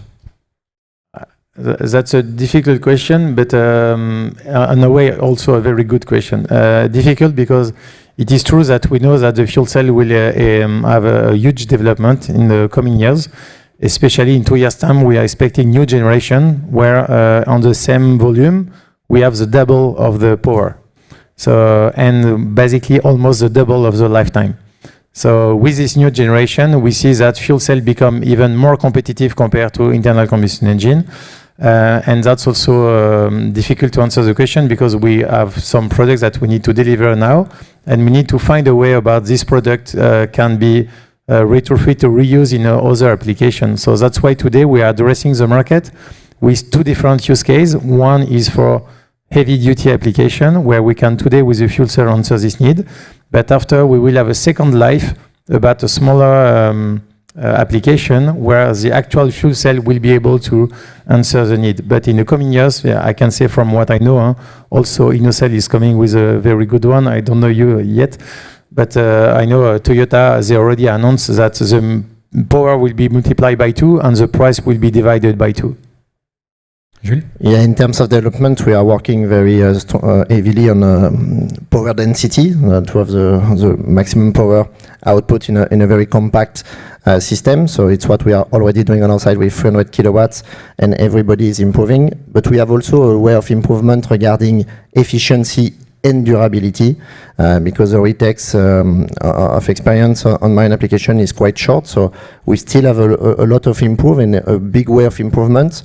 It's true that H2 ICE is quite young in terms of development, but it's been my previous life. I was developing ICE diesel engine, so I know a little bit the topic.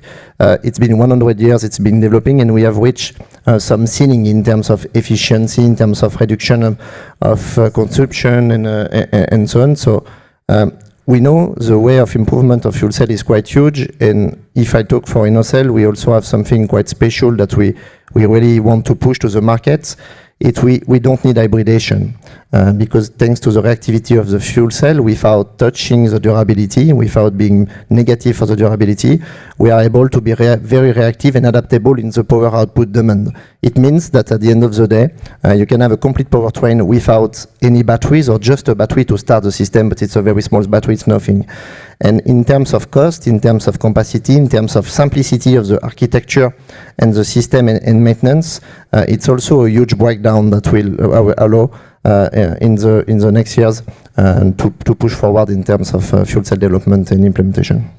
Thank you. And on the ICE side, both of you? We'll be very brief. Yeah, exactly. When you talk about, of course, the current internal combustion engine, this is why now we need some cutting-edge technology to be adapted to a hydrogen characteristic and not based to what we used to develop until now. And this is why, of course, durability is a key point with hydrogen because of his characteristic. Just wanted to talk about the NOx, because when today the other manufacturer and are talking about NOx, we are talking not zero, of course, but very low level of NOx, which won't be an issue moving forward. Thank you. Stéphane, last word. Yeah, I totally agree with my colleague from fuel cell sector. I think that all the point I mentioned on this slide will become green in the future. So you said at the beginning of the presentation, we have a lot of red in fuel cell. For me, the progression margin of fuel cell is very huge compared to internal combustion engine. So I talk about the durability, I talk about the price. I think that this point will be improved very fast now in the next 10 years for the fuel cell technology, and probably we will have green everywhere on this table. And at the end, the usage will make the choice, as usually. For example, I will give another sector. For me, the off-road, when you have excavator, for example, for work in carriers, for example, it will be very hard for fuel cell, whatever the progress. So for me, for this application, internal combustion engine will still be the best for the future. But definitely, we will have reduced differences in the next 10 years. Thank you. Great. So I guess we could say that all the yachts out there, like the big ones, could be retrofitted with hydrogen or ACE first, and then they'll shift to fuel cells in many years. That would be good. Any questions from the room? Okay, 2 quick questions, please. A question about the fuel cell. What about the use of critical elements inside the fuel cell production? Wouldn't that be a problem in mass production, especially compared to the ICE? Thanks. So maybe a complementary answer. You have a little bit of platinum inside of the fuel cell, inside of the membrane that is the catalyst of the electrochemical reaction, but it's fully recyclable. You are not damaging the platinum inside of the fuel cell, so everything is already up and ready to recycle the platinum, so it's not really an issue. In terms of supply, the level of the amount of platinum is quite low, so we are not seeing a struggle in terms of supply of platinum for fuel cell, even in mass production.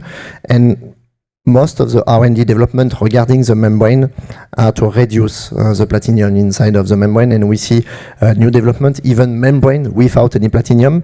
It's working well, but they don't have such the right level of durability right now, but it will come. So I don't see that, thank you, as a struggle. And we have also a little bit of naphthalene inside of the membrane, but it's also something that is taken care of. And I think in 5 to 10 years maximum, we won't have this kind of polluant inside. Just a comment, it's today 95% of the platinum that is recycled, not recyclable, but recycled. And PFAS is the same. So there is, honestly, it's not critical. Definitely compared to battery systems that you are using maybe in your car, using much more critical materials than fuel cells. And maybe one of the new generation of the fuel cell is especially this new work about reducing the dependence about these critical materials.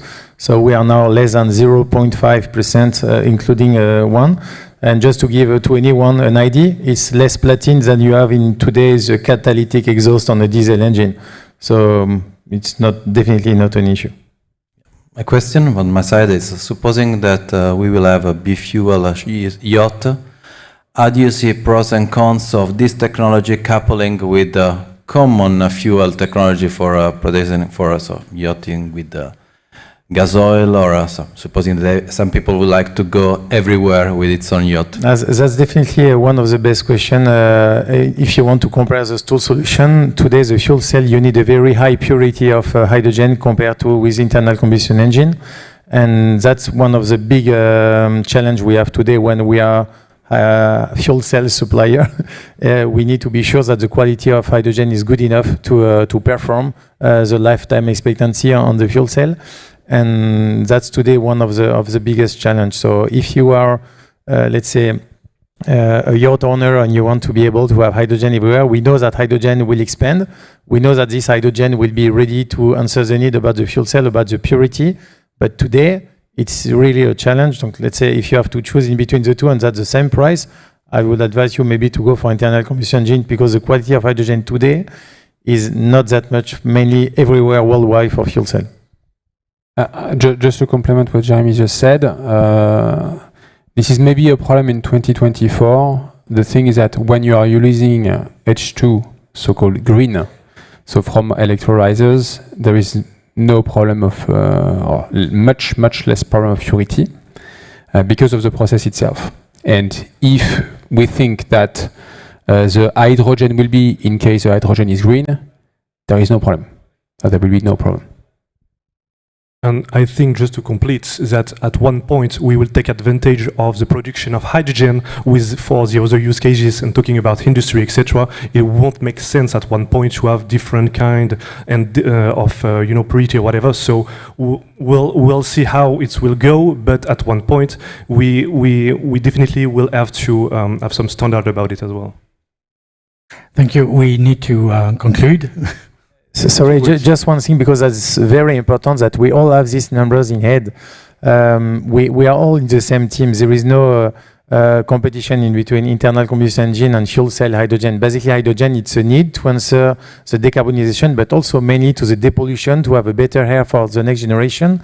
And what is very important also today, if we do not have green hydrogen, if we have just gray hydrogen, by using gray hydrogen into a fuel cell, you already have 40% CO2 emission less with 0 microparticles.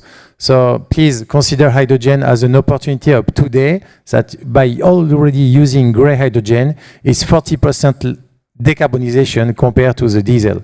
So I think we should have more mainly match diesel compared to hydrogen than just the hydrogen consumers. Thank you. Thank you. One word. Yeah, I will conclude by saying that we have very common interest between fuel cell and hydrogen combustion engine. We have hydrogen production with low cost, hydrogen distribution, and also hydrogen storage that is common, and we have to reduce cost on these three items to be competitive, both for the two technologies. Thank you. So there's no match, it's even, and they should both be winners. Thank you, gentlemen. Wait. Quick pictures, very quickly, because we are much behind time. So we're shifting back to a bit of regulation, talking about the regulatory landscape with Daniele Bottino, Business Development Manager, Yacht Sector Lead at ABS. Very briefly, he's going to give us a bit of an update on what's the situation for regulation with hydrogen in the maritime sector. Thank you again, gentlemen, and welcome, Daniele, please. Thank you. I'll try to catch up as much as possible. I just have a very few comments. I'm happy to notice that we found very few people saying there's a lack of regulations. I'm very happy to hear that, which is unfortunately not the case. Last year, in fact, I didn't have the same impression. There were much more people saying, well, we are lacking regulation, we are lacking rules, we are lacking how to do things. So in regards to hydrogen, I've got a lot of other impressions. It's not part of my presentation. I'm not completely in agreement what has been said here, but I'll leave it to that. So the basic of my slides on regulation is based on basically two sets of documents. One is one of 6 documents that ABS has been asked by EMSA to develop. The title is the potential of hydrogen as fuel for shipping. And then we have the other 4, which I'm not going to mention, but anyway, are about biofuels, ammonia, wind-assisted propulsion, and 2 more are coming. One is e-fuels, and the other one is on nuclear, for those who would be interested. The other document that I will be referring to is the ABS guide on hydrogen fueled vessels. Which is already there, has been published, and basically it has 2 main goals. to refer to IGF code, which is the International Code of Safety for Ships using gases and other low flashpoint fuels, which I will touch upon later. And we're talking about safety. We've been talking a lot about safety, and these requirements also touch upon the safety of the mission of ABS to preserve the safety of people and environment. So we have defined what the sources of this information and this presentation will be about. The good news is that there is transport experience. There is experience with the transport of hydrogen. And production and handling is something we know for a long time. It's actually related to the LNG industry back in the 60s. At that time, the US used to fuel the rockets, and to bring the fuel to the rockets, they use big LNG, basically, carriers. We have to wait until 2019 to the first vessel that is actually delivering, carrying hydrogen with a carrying capacity of only 1,200 about cubic meters of hydrogen, Japanese built.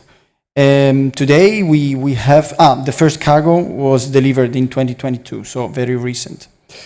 Other several important projects that are ongoing today is Shell GTT Kawasaki, the one on the bottom right-hand corner, is 4 tanks of each one of 40,000 cubic meters. And then there's one on the top right corner is LH2 Europe and Sea Job. These are 3 tanks, or each one with 12,500 cubic meters. So how to I'll try with one slide to go through the regulatory framework, just to try not to make it too boring. Left and right.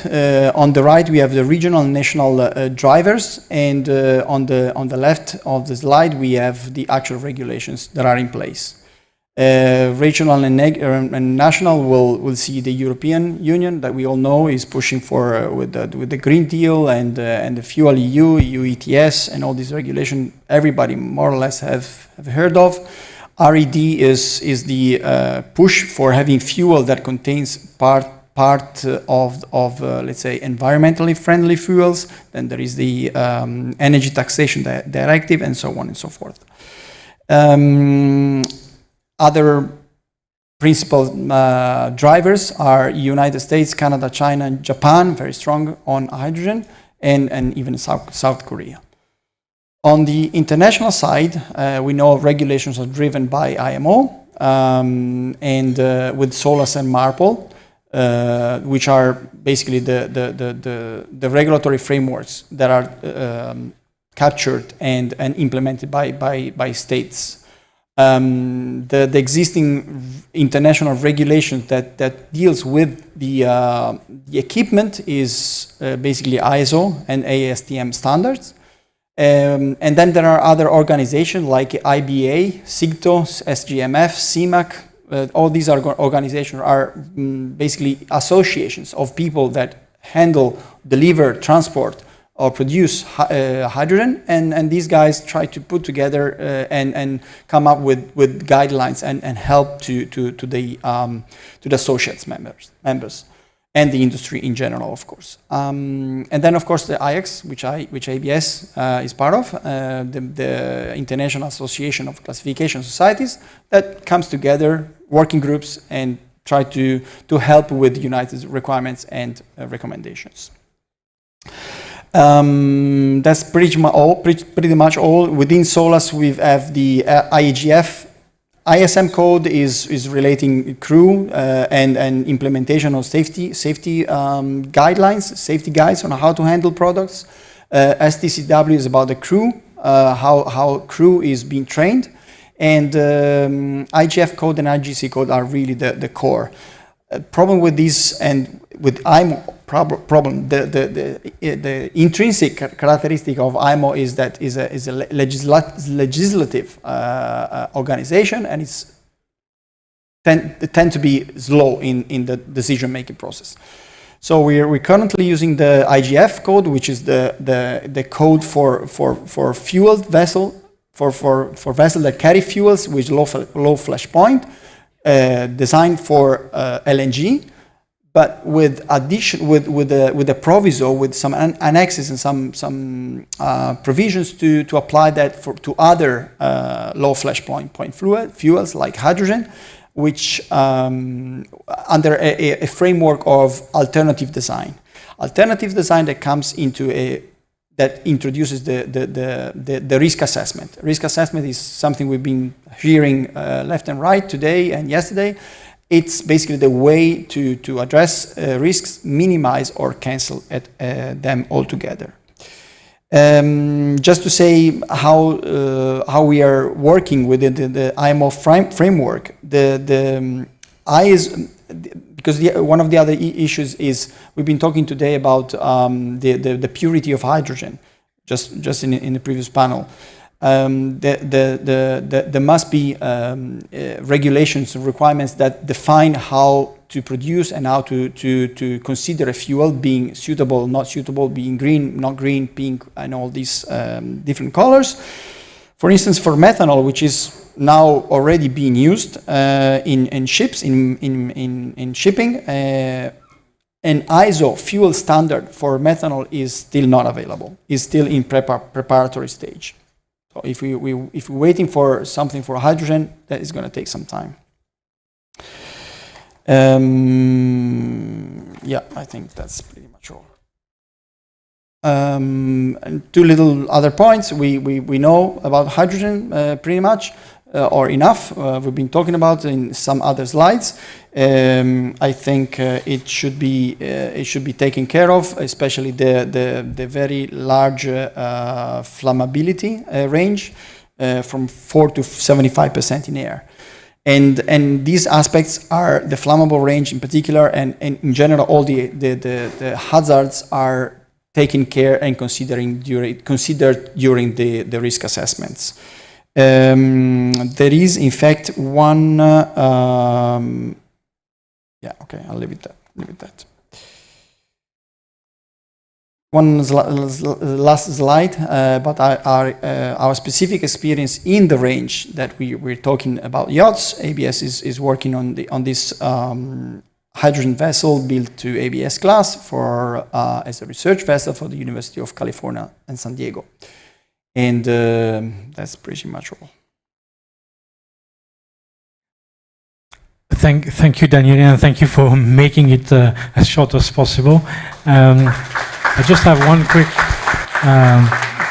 quick question to you. Is now with all the various regulation, it's all in place, like you were talking about, addressing the 4%, blah blah blah.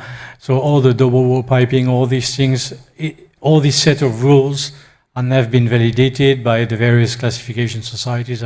It's like, okay, we know exactly what's the roadmap. No, it's can I hear? Yeah, it's basically a project-specific activity. It's a risk assessment on each and every single project, where stakeholders are put in a room like this for like a week and try to address all possible risks and try to find out how to mitigate those. Okay, thank you. So we've got the rules, but for each project we need to make sure that these rules are specifically followed for the project. Thank you. Thanks a lot.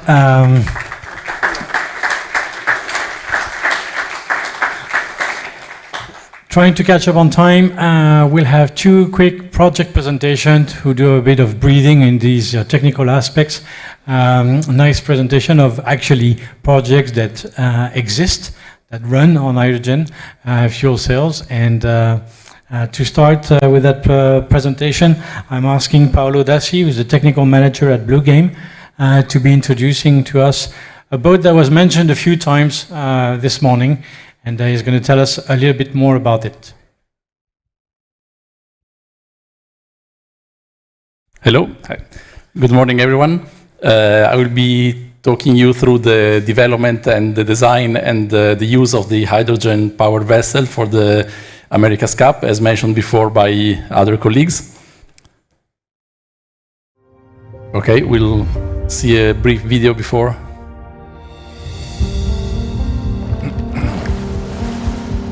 Water shaped our ideas. Each part of the BGH is tailored to the sea. BGH is a game changer. Every line is designed to mix speed and stability. Two technology in one, sailing on one side and power boat on the other side. BGH is a composite of advanced engineering, innovation and ambition, creating a new form. We use the most refined technology and the material existing now. The same material that we are using for building the America's Cup boat.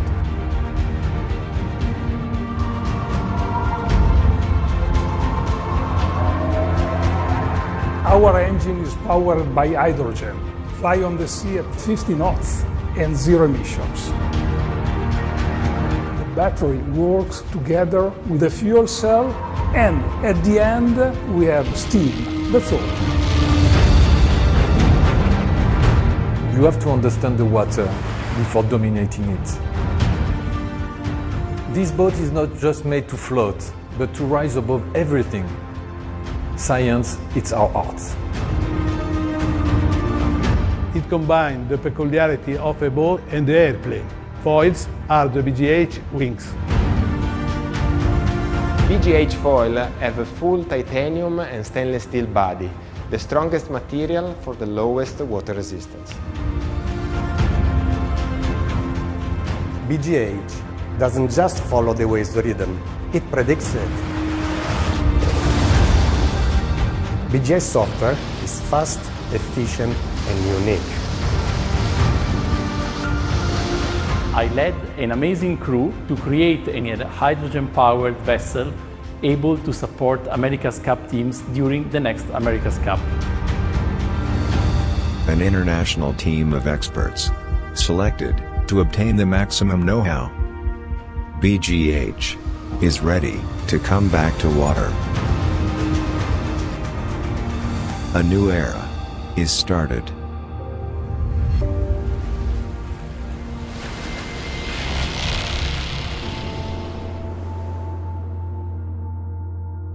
Okay.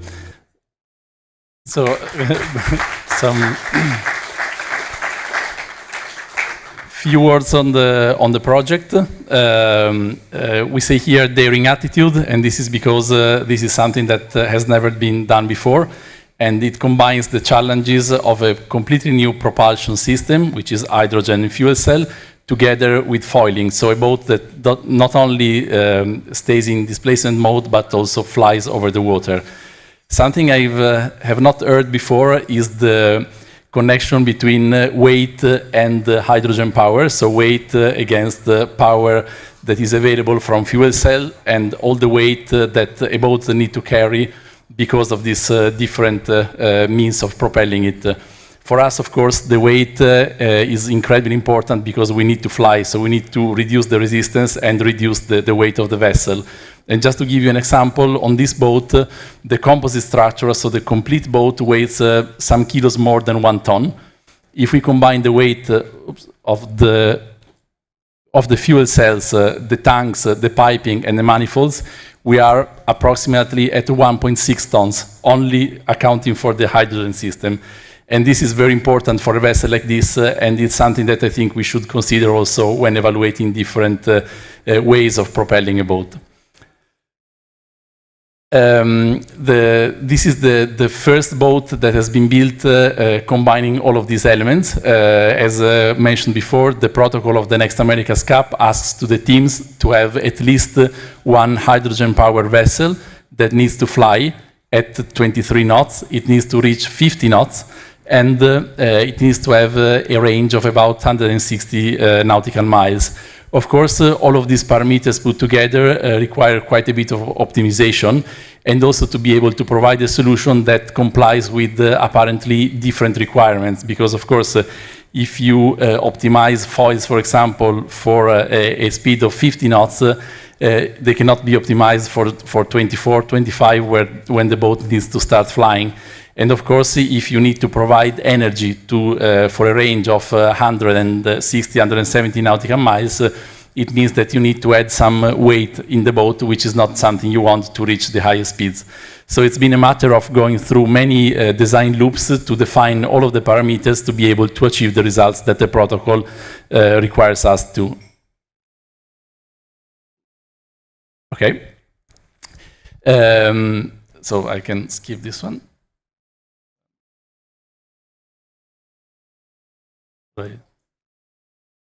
Okay, how the boat is built and how the systems are installed in the boat. So in the forward part of the vessel, we have the fuel cell. Then we have batteries, electric motor inside the vessel with a propeller shaft that is spinning inside the struts. So inside the structure that is connecting the wing. Then we have a bevel gear in the torpedo and the propeller. And then we have the hydrogen tanks in the back. This is something, I would say, unuseful if you were looking at a liquid fuel, because the tanks are very further back and very far away from the center of gravity of the vessel. And it would not be possible to have the tanks in that position if we were looking at a fuel with a high weight. Whereas with hydrogen, we are talking about 17 kilos of hydrogen each side of the vessel. So the difference between fully loaded vessel and empty tanks is very little, and this provides a very minimal difference in the position of the center of gravity, which is of course incredibly important to guarantee stability, especially during flight mode. One very key point that was touched before by many other speakers is how to refuel the boat. So nowadays we built a boat that is working, that accomplished the results it needs to accomplish, but it's important to guarantee a way to refuel the vessel. As of now, at least in the area where the boat was developed, there are no readily available refueling stations. So we work together with Nat Power to create a way to refuel the boat. And in this case, they developed the system that works at 350 bar. And a portable, let's say, refueling system. So we have a truck that is delivering the hydrogen, that is then connected to a dispenser that is then connected to the boat. To do all of this, we avail of some technology coming from the automotive market. This technology is much more developed than what it is in the marine industry. And the refueling nozzle is directly talking to the tanks and to the dispenser in order to achieve the required amount of pressure and to check the temperature that the hydrogen and the tanks are experiencing during the refueling. And this is a key point, to have a fully automatic but also a controlled refueling process.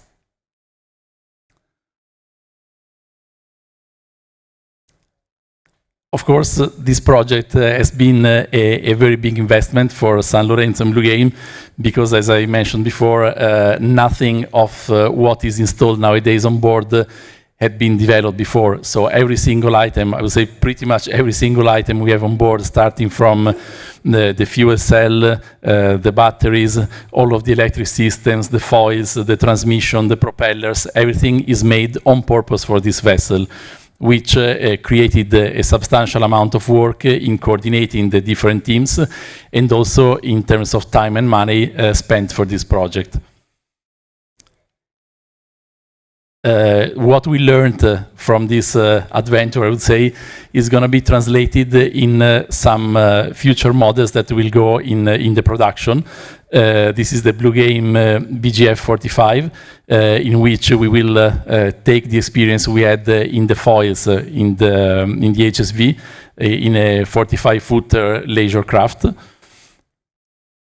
Foils are one of the other ways to decrease the emissions, because when the boat is foiling, the drag is minimal. In the HSV, we have pretty much the same drag at 23 knots in displacement mode than we have at 35 knots in flying mode. So you can see that the difference is quite big.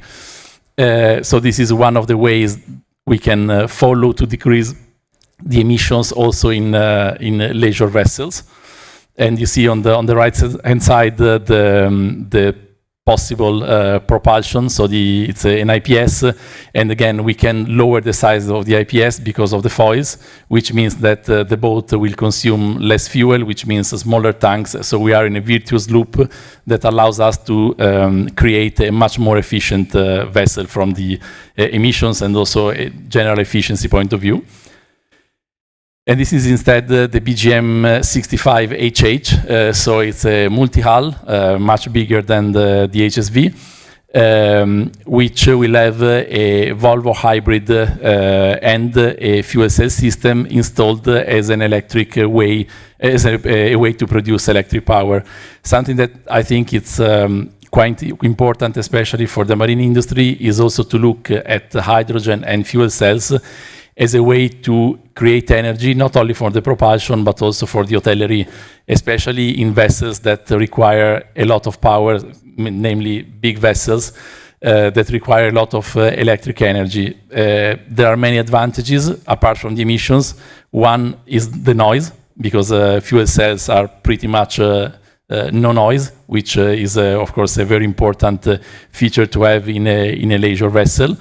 And also no vibration. We all know that vibrations are studied and are one of the main topics to provide comfort to people on board. So having a source of energy that is green, low noise and low vibration makes the life on board much more relaxing and comfortable, even at the anchor. So I think that the powering the vessel with let's say new fuels is one topic, but there are many others that can be beneficial in the yachting industry.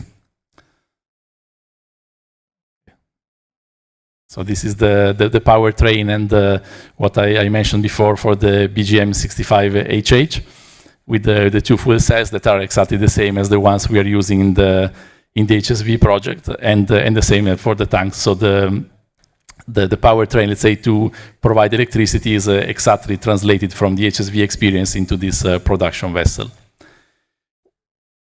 I try to keep it as brief as possible. Thank you. Thank you, Paolo.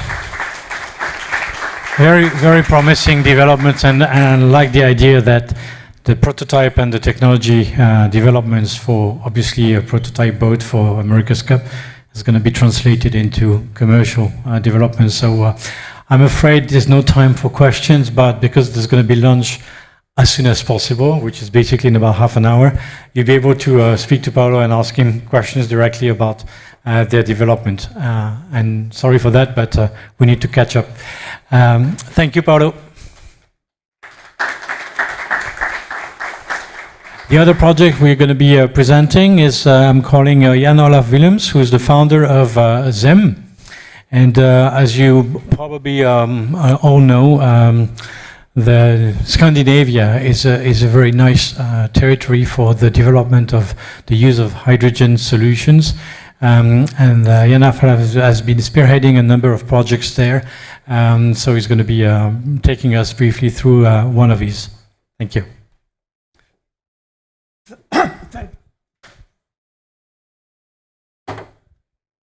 Thank you very much. Obviously, everybody's hungry and they would like to get to the luncheon. My task is actually to make the table we had before more greener on the fuel side. I'm specifically going to talk about retrofits. I'm a fan of a retrofit because actually I got a new knee 5 weeks ago, and I'm retrofitted with the most modern technology which is available. And next week I will jump on here without any crutches to tell you about retrofit is the fastest way to move ahead. I'm basically so I've taken all the tree, but that doesn't help. Anyway, ZEM I founded ZEM exactly 15 years ago. And we are specialized, it's called ZEM for Zero Emission Marine. And we have been developing now we have now close to 100 vessels which have been equipped with the batteries. And we are being bought 60% 3 years ago by Volvo Penta, which has been a fantastic opportunity because we don't have any technology development department. We just get everything from Volvo. And that's why we've been waiting until now to have the first version with fuel cells. Fuel cells is a difficult technology, but it's interesting. We've always been trying to be pioneers, trying one of the most interesting applications in Norway on different battery solutions, and has been very successful, which is why Volvo bought as much as we allowed them some years ago. Today they own 75%, and we have full access to it. That's why we also started working very clearly in the Maritime cluster we have in Norway to see what can we do when fuel cells become relevant. Now for us it's interesting, we got 2 years ago, we got a support by the Norwegian government to really try it out on existing vessels. So a retrofit of using fuel cells in the aquaculture sector. The aquaculture sector is very profitable in Norway, and they want to be zero emission of getting in and out of to the fish farms and so on. And we have actually over 60 vessels by Moe and Marine. We do all the vessels hydro, making it hybrid for Moe, and that's our biggest customer. But it was very nice that we actually took an existing vessel, which we have already built 25 of them, and equipped them not with a fuel cell, with a diesel generation fuel cells for trucks. And Daimler had already developed something, and Daimler said to their main competitor, why don't we do a next generation ourselves together? So there's a 50-50 joint venture between Daimler and the Volvo Group. Volvo Group has nothing to do with the car, by the way, just to share. It's 100%, it's the biggest listed company in Scandinavia, and they do trucks, buses, construction machinery, and ship equipment. So they developed a very interesting fuel cell, which is heavy-duty oriented, which means that much longer durability, up to developer of high life of minimum 25,000 running hours for the first generation. We know there is a second generation being developed, and we get that access to. We managed actually to have the benefit of having the full marine access to all those units as quickly as possible, and we have the first one certified, and we are now building it up, and we are just testing it out for DNV approval. So it's very comfortable to have a big brother who develops all the development, and once we like it, and once they do it mass production, which is starting now, we just get them in, and we have all the benefits of having something which is very durable. Volvo is a very solid company.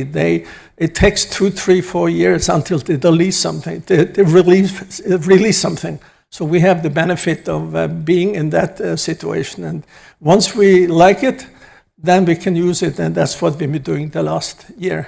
We have the AIP, the approval in principle from DNV, and we're just doing, as was correctly said today, we are just doing the product certificate these days. We have installed everything in the ship, and here is a picture of, we decided to make a very flexible system. We have one fuel cell in there, we can add 5 or 10, whatever you want to, but the first one is with one, and it's fully integrated with all the requirements required by DNV. So at the moment, we have just installed the first one. We are doing all the testing now with DNV, and it will be operational just, I hoped, already before the summer, The shipbuilder is a little bit delayed, so that's why I cannot tell you about actual experience when it's running, and can tell you about the testing, and that had worked very well. But the whole idea is to build what others are developing already. To just really listen around, what can we use? We've done the same thing with the batteries, with the 100 vessels. That's all batteries developed for Volvo, for buses and for trucks and for all kinds of things. And we've marinized it, we get it the DNV approval, so it's always nice to have this big brother spending quite much money on getting first-class quality, and then we automatically have the right to use it in the marine sector. We have also different new developments, also retrofit. We believe very strongly in the retrofit business, that we really can use existing vessels to upgrade them in a new version. And we have just developed a number of new power sections. We have now boats up to 25 to 50 meters, and we have even one project where they want to have a larger vessel with 2 times 3.2 megawatt hours of batteries in containers just being placed on the vessel as an exchangeable unit for transporting actually equipment from Antwerp to the Volvo factory in Ghent. So we are very keen of finding new solutions, and then our future plans, as we have, is to draw on all the competence which we can access from Volvo, which is a huge company. I mean, it's very large and very open to our technology, and we are allowed to be the spearhead ahead, trying to new things. If we should fail, well, Denke said, we only own 60% of the company. But if it's success, we said, oh, we have found the right entrepreneur, and we'd like to be entrepreneurs. And that's my last slide, I think. We have the vision that with the experience of this single project, we think we can upgrade one. We know there is a bigger version coming in, and we are not allowed to share about the details, but we know it's coming. And that means from the 150 kilowatt versions now, we already are planning for next, which is at least twice as big. And that's also something which then could be available for this sector, which we have here in Monaco. I talked we had a board meeting at Volvo a week ago, and I said, what happens if we have some interest from larger ships like here in Monaco? Go ahead, you're a SEM, you can do whatever you want, and just check back with us about the timing. So in that concept, I hope that we have moved to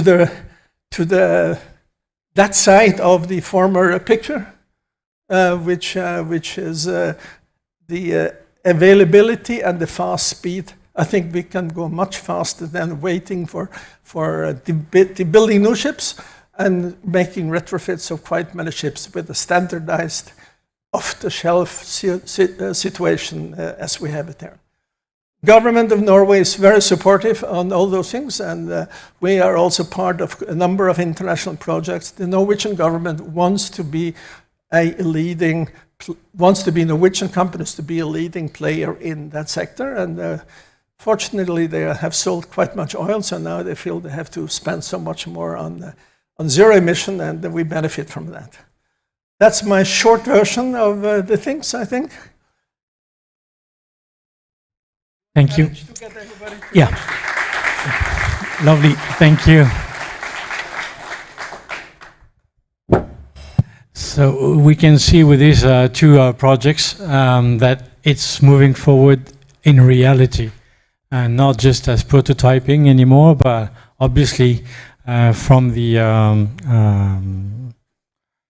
I would say pleasure craft of examples through Blue Game to the fishing vessels, obviously becoming a reality as industrial reality. One of the things that we didn't touch upon yet, and we'll finish on this sequence after we've given Jan Olaf a round of applause, is to talk about storage. Because we mentioned infrastructure, technological evolutions, and the big question that still remains, and even when you look at the boats that they've developed, what Paolo mentioned about the tanks, it obviously has some benefits because hydrogen itself is very lightweight, so that's quite a nice benefit to have. But at the same time, we know that storage of hydrogen is a difficulty, is a challenge, whether it's for storage on board the boats, as we've seen if previous projects as well, but also for transportation. To explain to us where the sector stands when it comes to storage and transportation, and what's the ideal solution, if there is any ideal solution. I'm calling Belén Moreno Fresneda, who's account executive for AHL's Technologies, Giacomo Matarazzo, who's development and strategy director for Terega, Didier Bouix, who is a general manager at Energy Observer, and Pascal Legrand, business development manager France for Air Products. They're rushing, they're getting hungry. Please give them a round of applause, as this is our last session, where they're going to be telling us everything about storage and transportation and what's the best way to keep hydrogen the lightest molecule on Earth. Thank you. And the first one to start is Belén. And we finally have a woman on the stage. Yes. Congratulations. Thank you. And the floor is yours with the clicker. Oh, perfect. Okay, so thank you very much for inviting us to talk about our innovative solution of hydrogen. Indeed, we are HSL Technologies, formerly known as HYSI Labs, that some of you may know already. So a few words about the company. We have developed the first way to transport and store hydrogen as any conventional liquid, which is to say, you may have heard of LOHCs. We are the same, but better. Basically, we have a silicon hydride that can transport and store hydrogen as we do today with hydrocarbons. Two benefits from this. The first one, transporting hydrogen indeed, and the second one, doing it with the infrastructure we already have for hydrocarbons.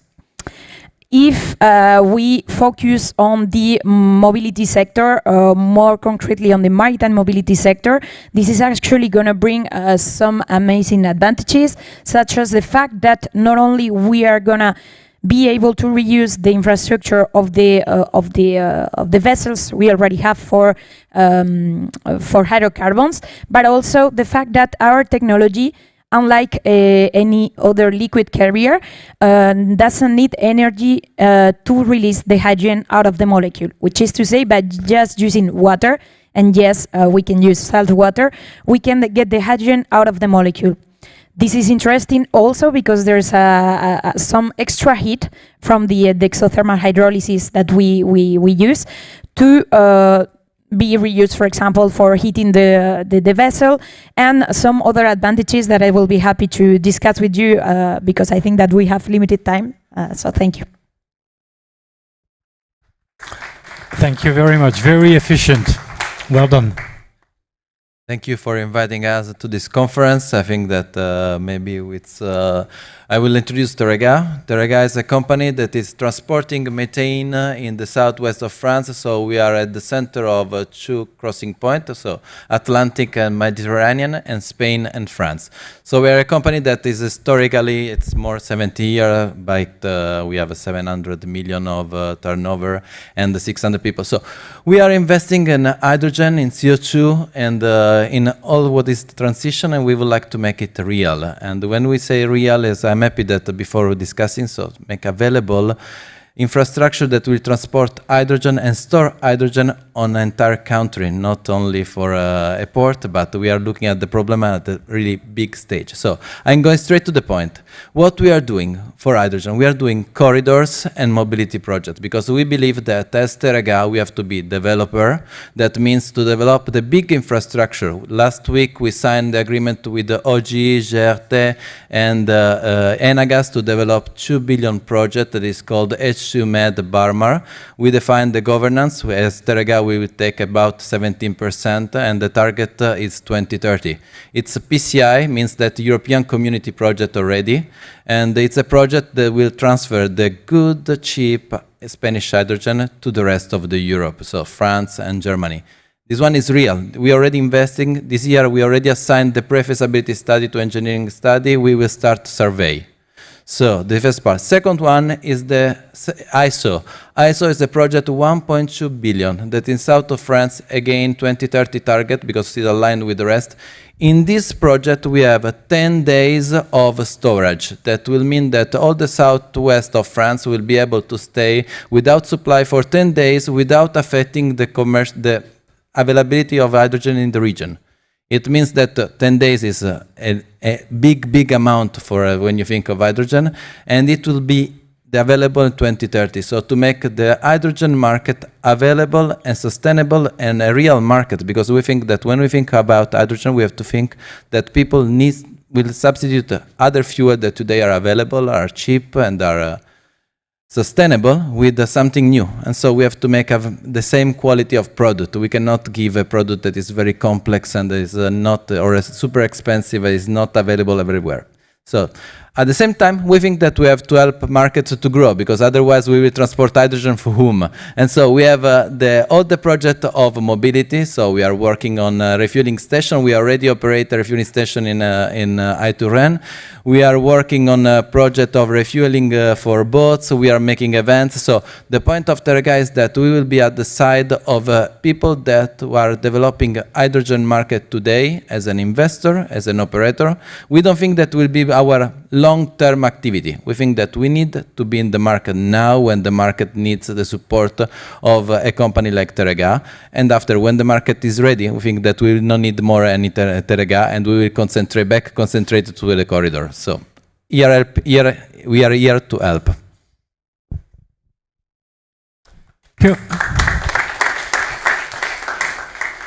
Thank you for this opportunity to discuss with our project. I'm Didier Brix from Energy Observer Concept. It's a new company, a sister company from Energy Observer and EODev. And we are involved previously in the first catamaran. I was the father of this boat in 2025. And we have this solution with onboard production with electrolysis.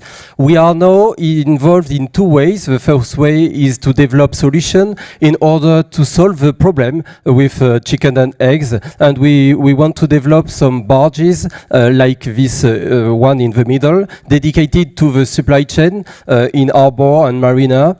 For example, we can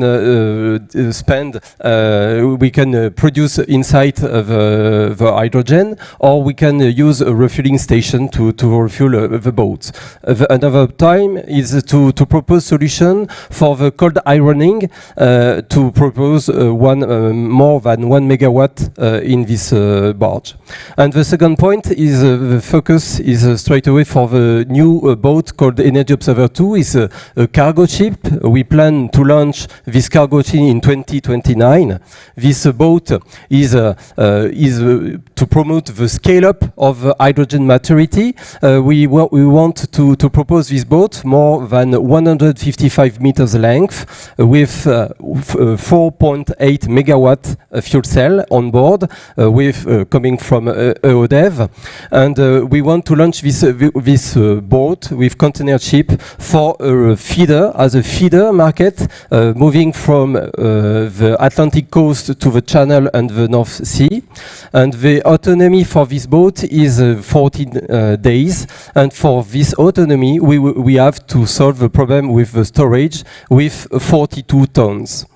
In order to develop this point, we have studied last year the full loop. The right side is the technical points we have addressed with the storage, the pressure management on board, and we are very confident in this side. But by the way, we have to think of the full ecosystem in order to have four main points. The first is to liquefy hydrogen at K with the bunkering, the adapt bunkering station for 42 tons in 10 hours for the bunkering. And the main point, the challenge, is the cost. And for that, we want to address this new harbor infrastructure.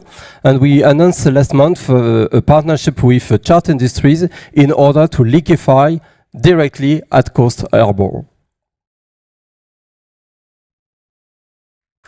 Thank you. Thank you. So thank you very much for the invitation today. So I'm Pascal from Hair Products. I wanted to give you maybe some few words about the company itself. So we are an industrial gases company, globally installed. It's about 23,000 people, over 50 countries. And the company has been created in 1940. And we did start with the hydrogen in 1958, to become today the largest hydrogen producer, distributor in the about 9,000 tons per day of hydrogen, which is produced and distributed to our customers.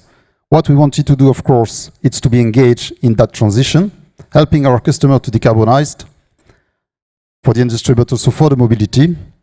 And I used to say that we started in 1958 doing mobility as we started the first hydrogen liquefier for the NASA. And from that, we continue to develop. Today, we are talking about making investment about $15 billion to increase our production capabilities for and with renewable and low carbon productions. And of course, we are making investment as well on the distribution loop to be sure that we can serve with multiple modes of distribution our molecules to our customers. As you can see on the map, we are going to increase through low and renewable production of about 4,000 tons per day of H2 to the market. So of course, these markets, those molecules will be for our customer, for the industry, but also for the mobility and for the maritime. I wanted to highlight one of our key projects, which is NEOM in Saudi Arabia, and a JV with some partners, of course, with engaging Air Products, but also Aqua Power and NEOM City.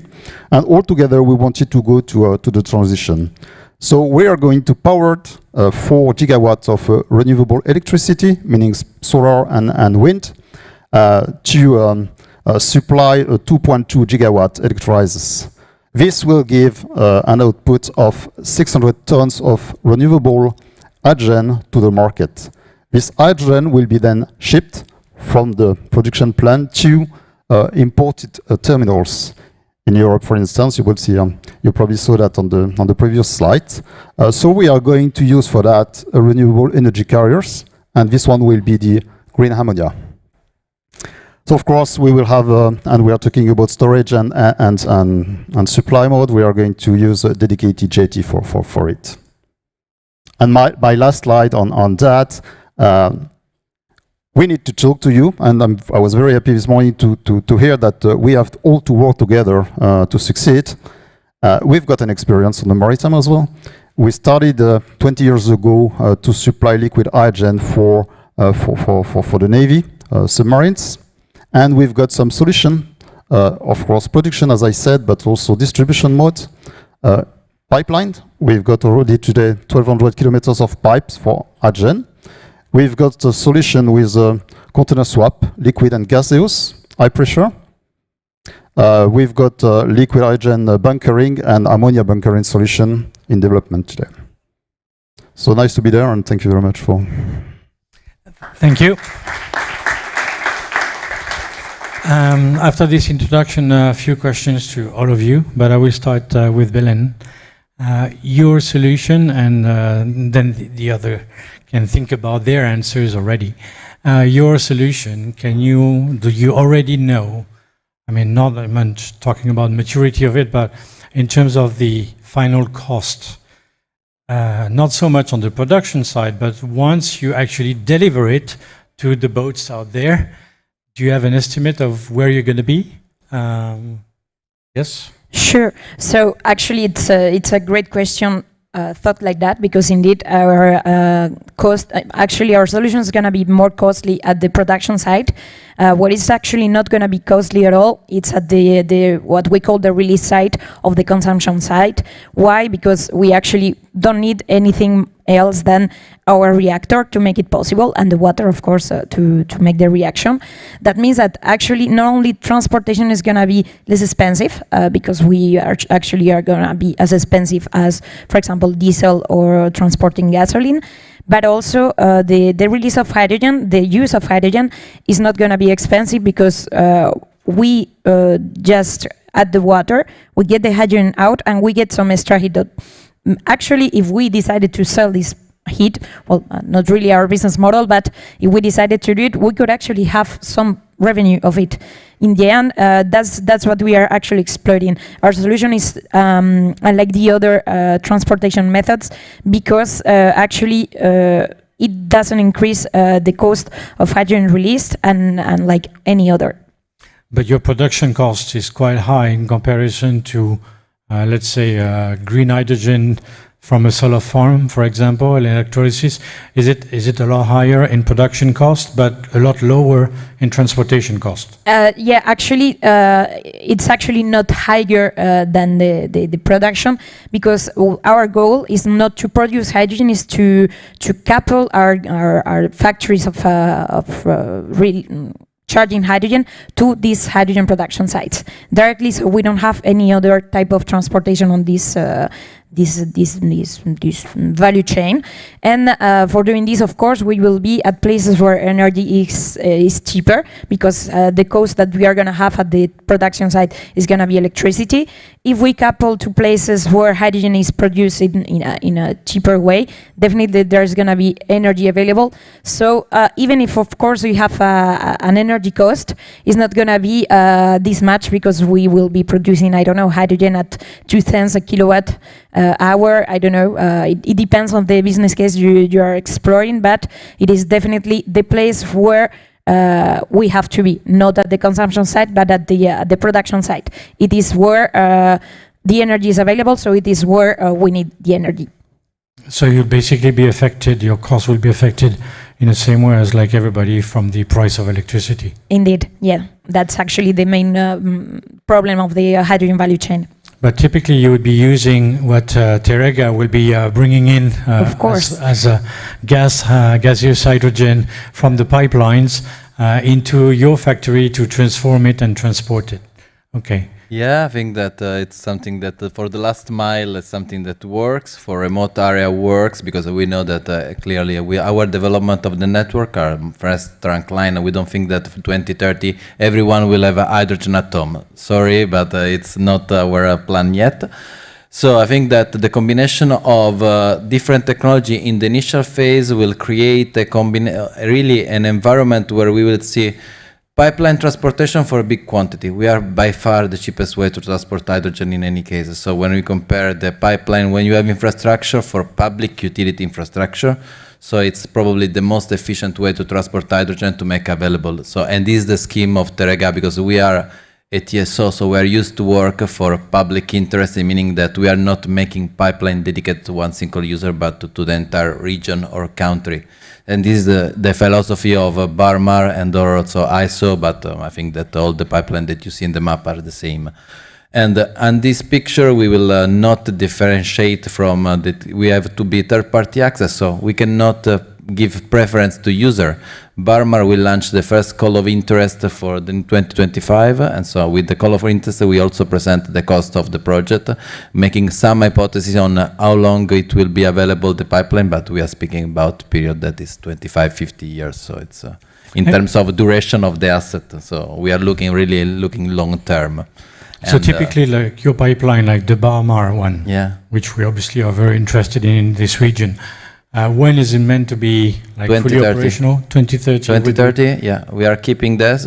As I told to some other one, with this year we already assigned the pre-feasibility study, meaning that we are spending without subsidies our own money in this moment, and I'm speaking about millions, not hundreds of Ks.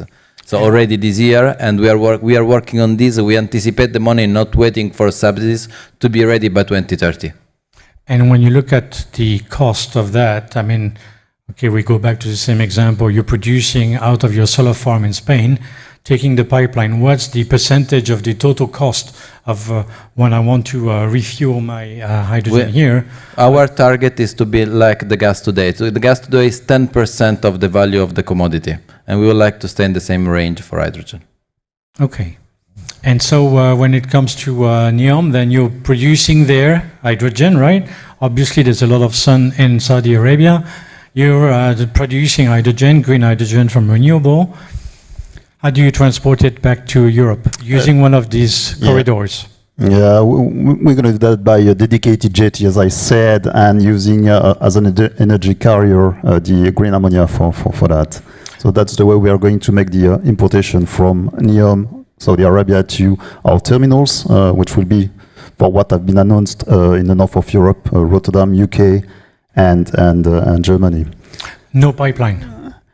At the moment, maybe later. We've got some, as I said before, we've got 1,200 kilometers of pipeline. Now it's a really case-to-case study we have to run. It will really depend of the project itself. What is important for us today is to be sure that we can understand what the market is requiring. To be sure, and this is what we are doing with NEOM, for instance, we want to be sure that we will be able to deliver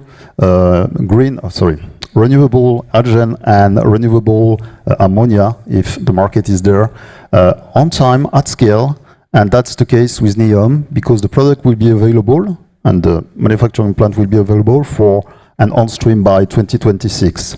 So important for us is to be sure that if the market is there, and this is what we heard when we've seen some projects, some OEMs talking about their equipment, we see that now the market is coming. We have to be ready to deliver molecules.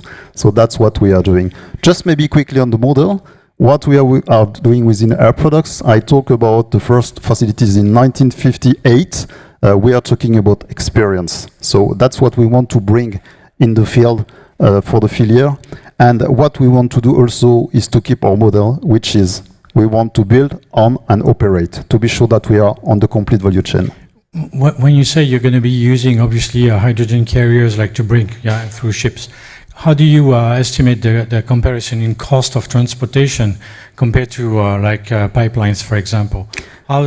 It's important for us to understand what comes into the cost analysis of transportation, because we've seen that even when your production cost is low, one of the difficulties is how much you end up buying your kilogram of hydrogen at port when you can bring it into port. So what's that? I do understand, Laurent, your point. I'm very sorry because I will disappoint you. I won't go in that answer. I really want to see project case by case. What we are doing, of course, if we are doing such investment, that means that somehow we've got that economics balance which is there. So that's really how we want to address the market. We've got, again, a certain experience of what could be the price level, but we need also to listen from the market, from the maritime market, and see how we can still improve things. We did not speak about that, but there is also some key elements for us, of course, cost, but safety. Safety and reliability, and be sure that we can drive excellence operational activities. So that's what we are developing. This is what we want to bring to the market. And of course, at the end, we speak about the price, and we will find the price which will fit for the customer and the supplier. Okay, thank you. Didier, while talking about safety and reliability, and obviously you're working on the use of, is it liquefied hydrogen, cryogenic, whatever the way you call it. We talked about it earlier with Fedship, explaining how they shifted actually from gaseous, compressed gas hydrogen to having liquefied hydrogen on board. What's your, I would say, beyond the fact that you've got more storage, obviously volume, so higher density, what makes you believe and think that, okay, for that kind of project, this is the storage solution in a way? Yes, we have a challenge to manage the power on board the boat, the autonomy. After 800 kilograms of hydrogen, I think that liquid hydrogen is a good way. We are now discussing with the cryogenics manufacturer, supplier of these tanks, and for the after 800 kilogram, it's a good way for us. So your recommendation is like up to 800 kilograms of hydrogen, yes.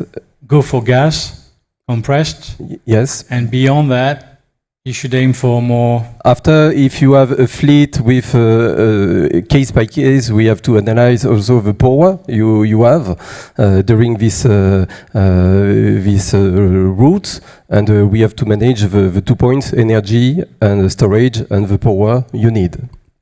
Okay. Then a question for Belen. And how scalable is your solution, technically speaking, in terms of the more you scale up? In terms of economies of scale, do you think that at some point you could compete with the liquefied hydrogen beyond 800 kilos needed? Well, it is true that let's say the usage of liquefied hydrogen is pretty specific, but I wouldn't talk about quantity. I would talk actually about time. The problem with liquefied hydrogen is first and foremost the fact that it's at minus 200 degrees. We need to control this temperature, and for doing so we need not only the infrastructure but also the time to do it, especially because the more time passes, the most difficult is to handle this. And there's this phenomenon that we cannot neglect, which is called boil-off, in which we have this loss of hydrogen continuously. It is true that, and I'm talking about any hydrogen carrier, ammonia comprised, any hydrogen carrier, liquid, solid, or any other, doesn't have any hydrogen lost at any point. It means that if we are bringing 800 tons from point A to point B, and there's 20 days of transportation between these two places, the 800 tons are going to arrive at the point of arrival. There's not going to be any loss. I think the main advantage of any hydrogen carrier, especially ours, of course, it's going to be the fact that liquefied hydrogen is going to be very useful for bigger amounts during small quantity of time. But if we are talking about long duration of transportation, we need some other solutions. And actually, I think that all four of us may agree that which is great about hydrogen transportation is that all the transportation methods actually fit a type of application. We cannot talk about all the types of hydrogen. For example, I completely agree about the compressed gas for small applications, for example, like cars. That's great. We actually saw several boats with compressed gas, but not all the applications can have the same answer. And that's the great thing about transportation methods, is that we have definitely all the solutions because we have plenty of types of solutions. Thank you. Yes? Yeah, now about the liquefaction of hydrogen, I would like to say that if we look at what happened with the LNG, the value of LNG of liquefying the gas has been great, but to transport a gas that is produced by a giant field wherever in the world. This means that when you enter in the liquefaction world, you have to go big in size, because otherwise it's not economic, it's not efficient. There is no way to transport the gas from a point to another with a little ship. You have to be a big ship to amortize the size of the investment and the loss of boil-off that LNG ship lose about 0.1% every day of what is transporting in boil-off. So if you assume on the price of hydrogen, it will be crazy if you imagine that you don't go big in scale. So, and it's fine with gas because you have the giant field. The oil company discover big field.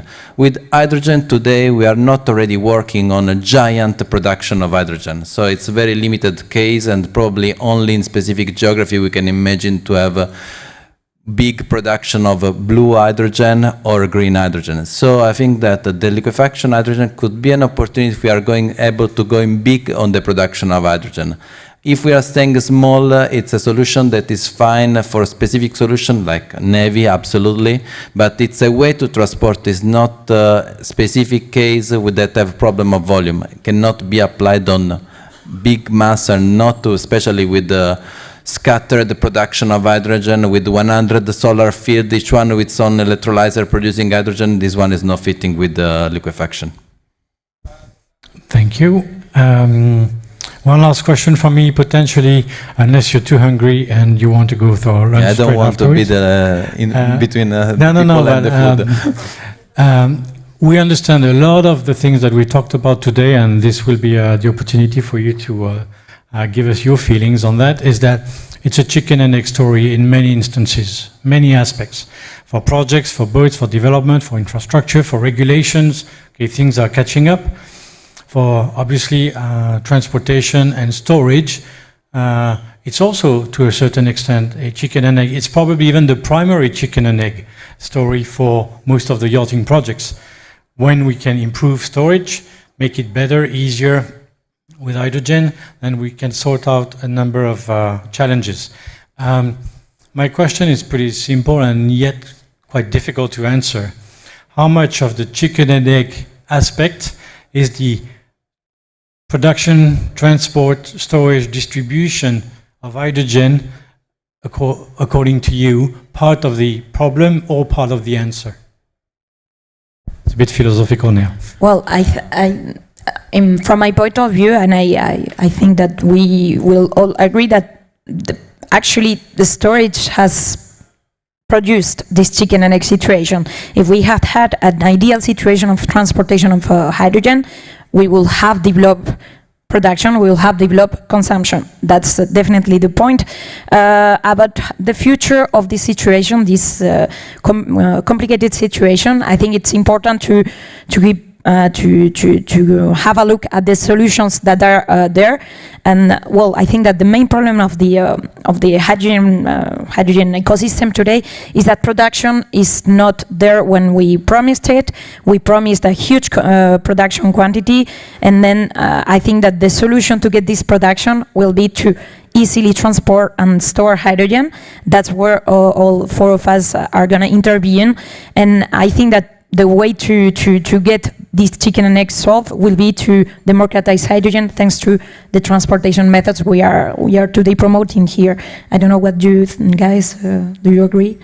My meaning is that policies and regulation are the first point to start, and we have to try a new solution, and we have to accept that the cost will be higher than the other fuels. We have to manage the production, the transportation, when it's easy to carry the fuel, the oil fuel. I do agree with what Didier said. I think one of the key points is to be clear about the regulation and what does that mean in terms of mechanism and so on. For the rest, I think we are doing liquid hydrogen, gaseous hydrogen since a while with massive productions.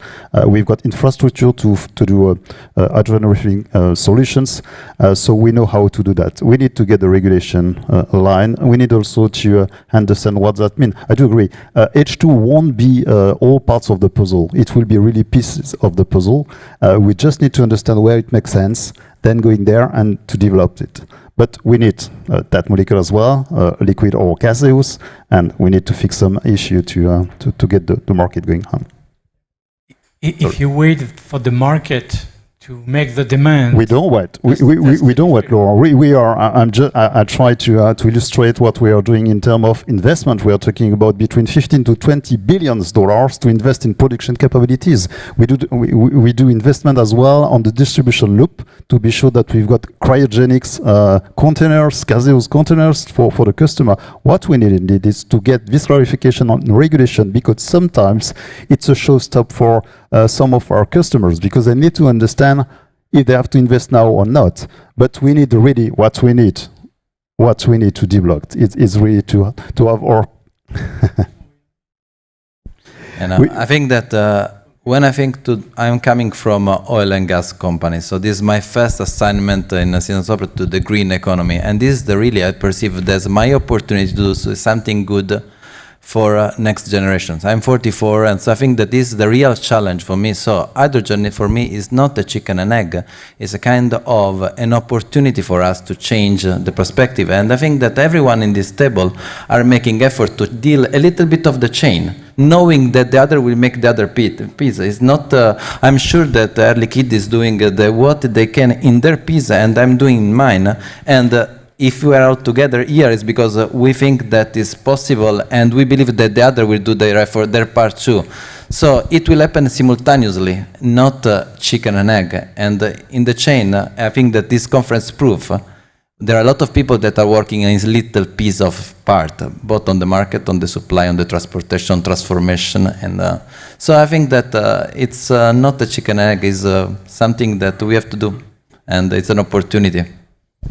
Thank you very much to all of you. Unless there's a question? No question?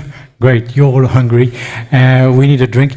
And thank you very much to the four of you for being here and answering these questions and explaining to us how it works. We're going to have a small picture. And well, I wish you bon appétit, as we say. I hope you've found this day working group fruitful, insightful. It was quite varied, broad range of topics. So, of course, feel free to carry on the conversations while enjoying lunch. And we look forward to seeing you next year, probably. Thank you.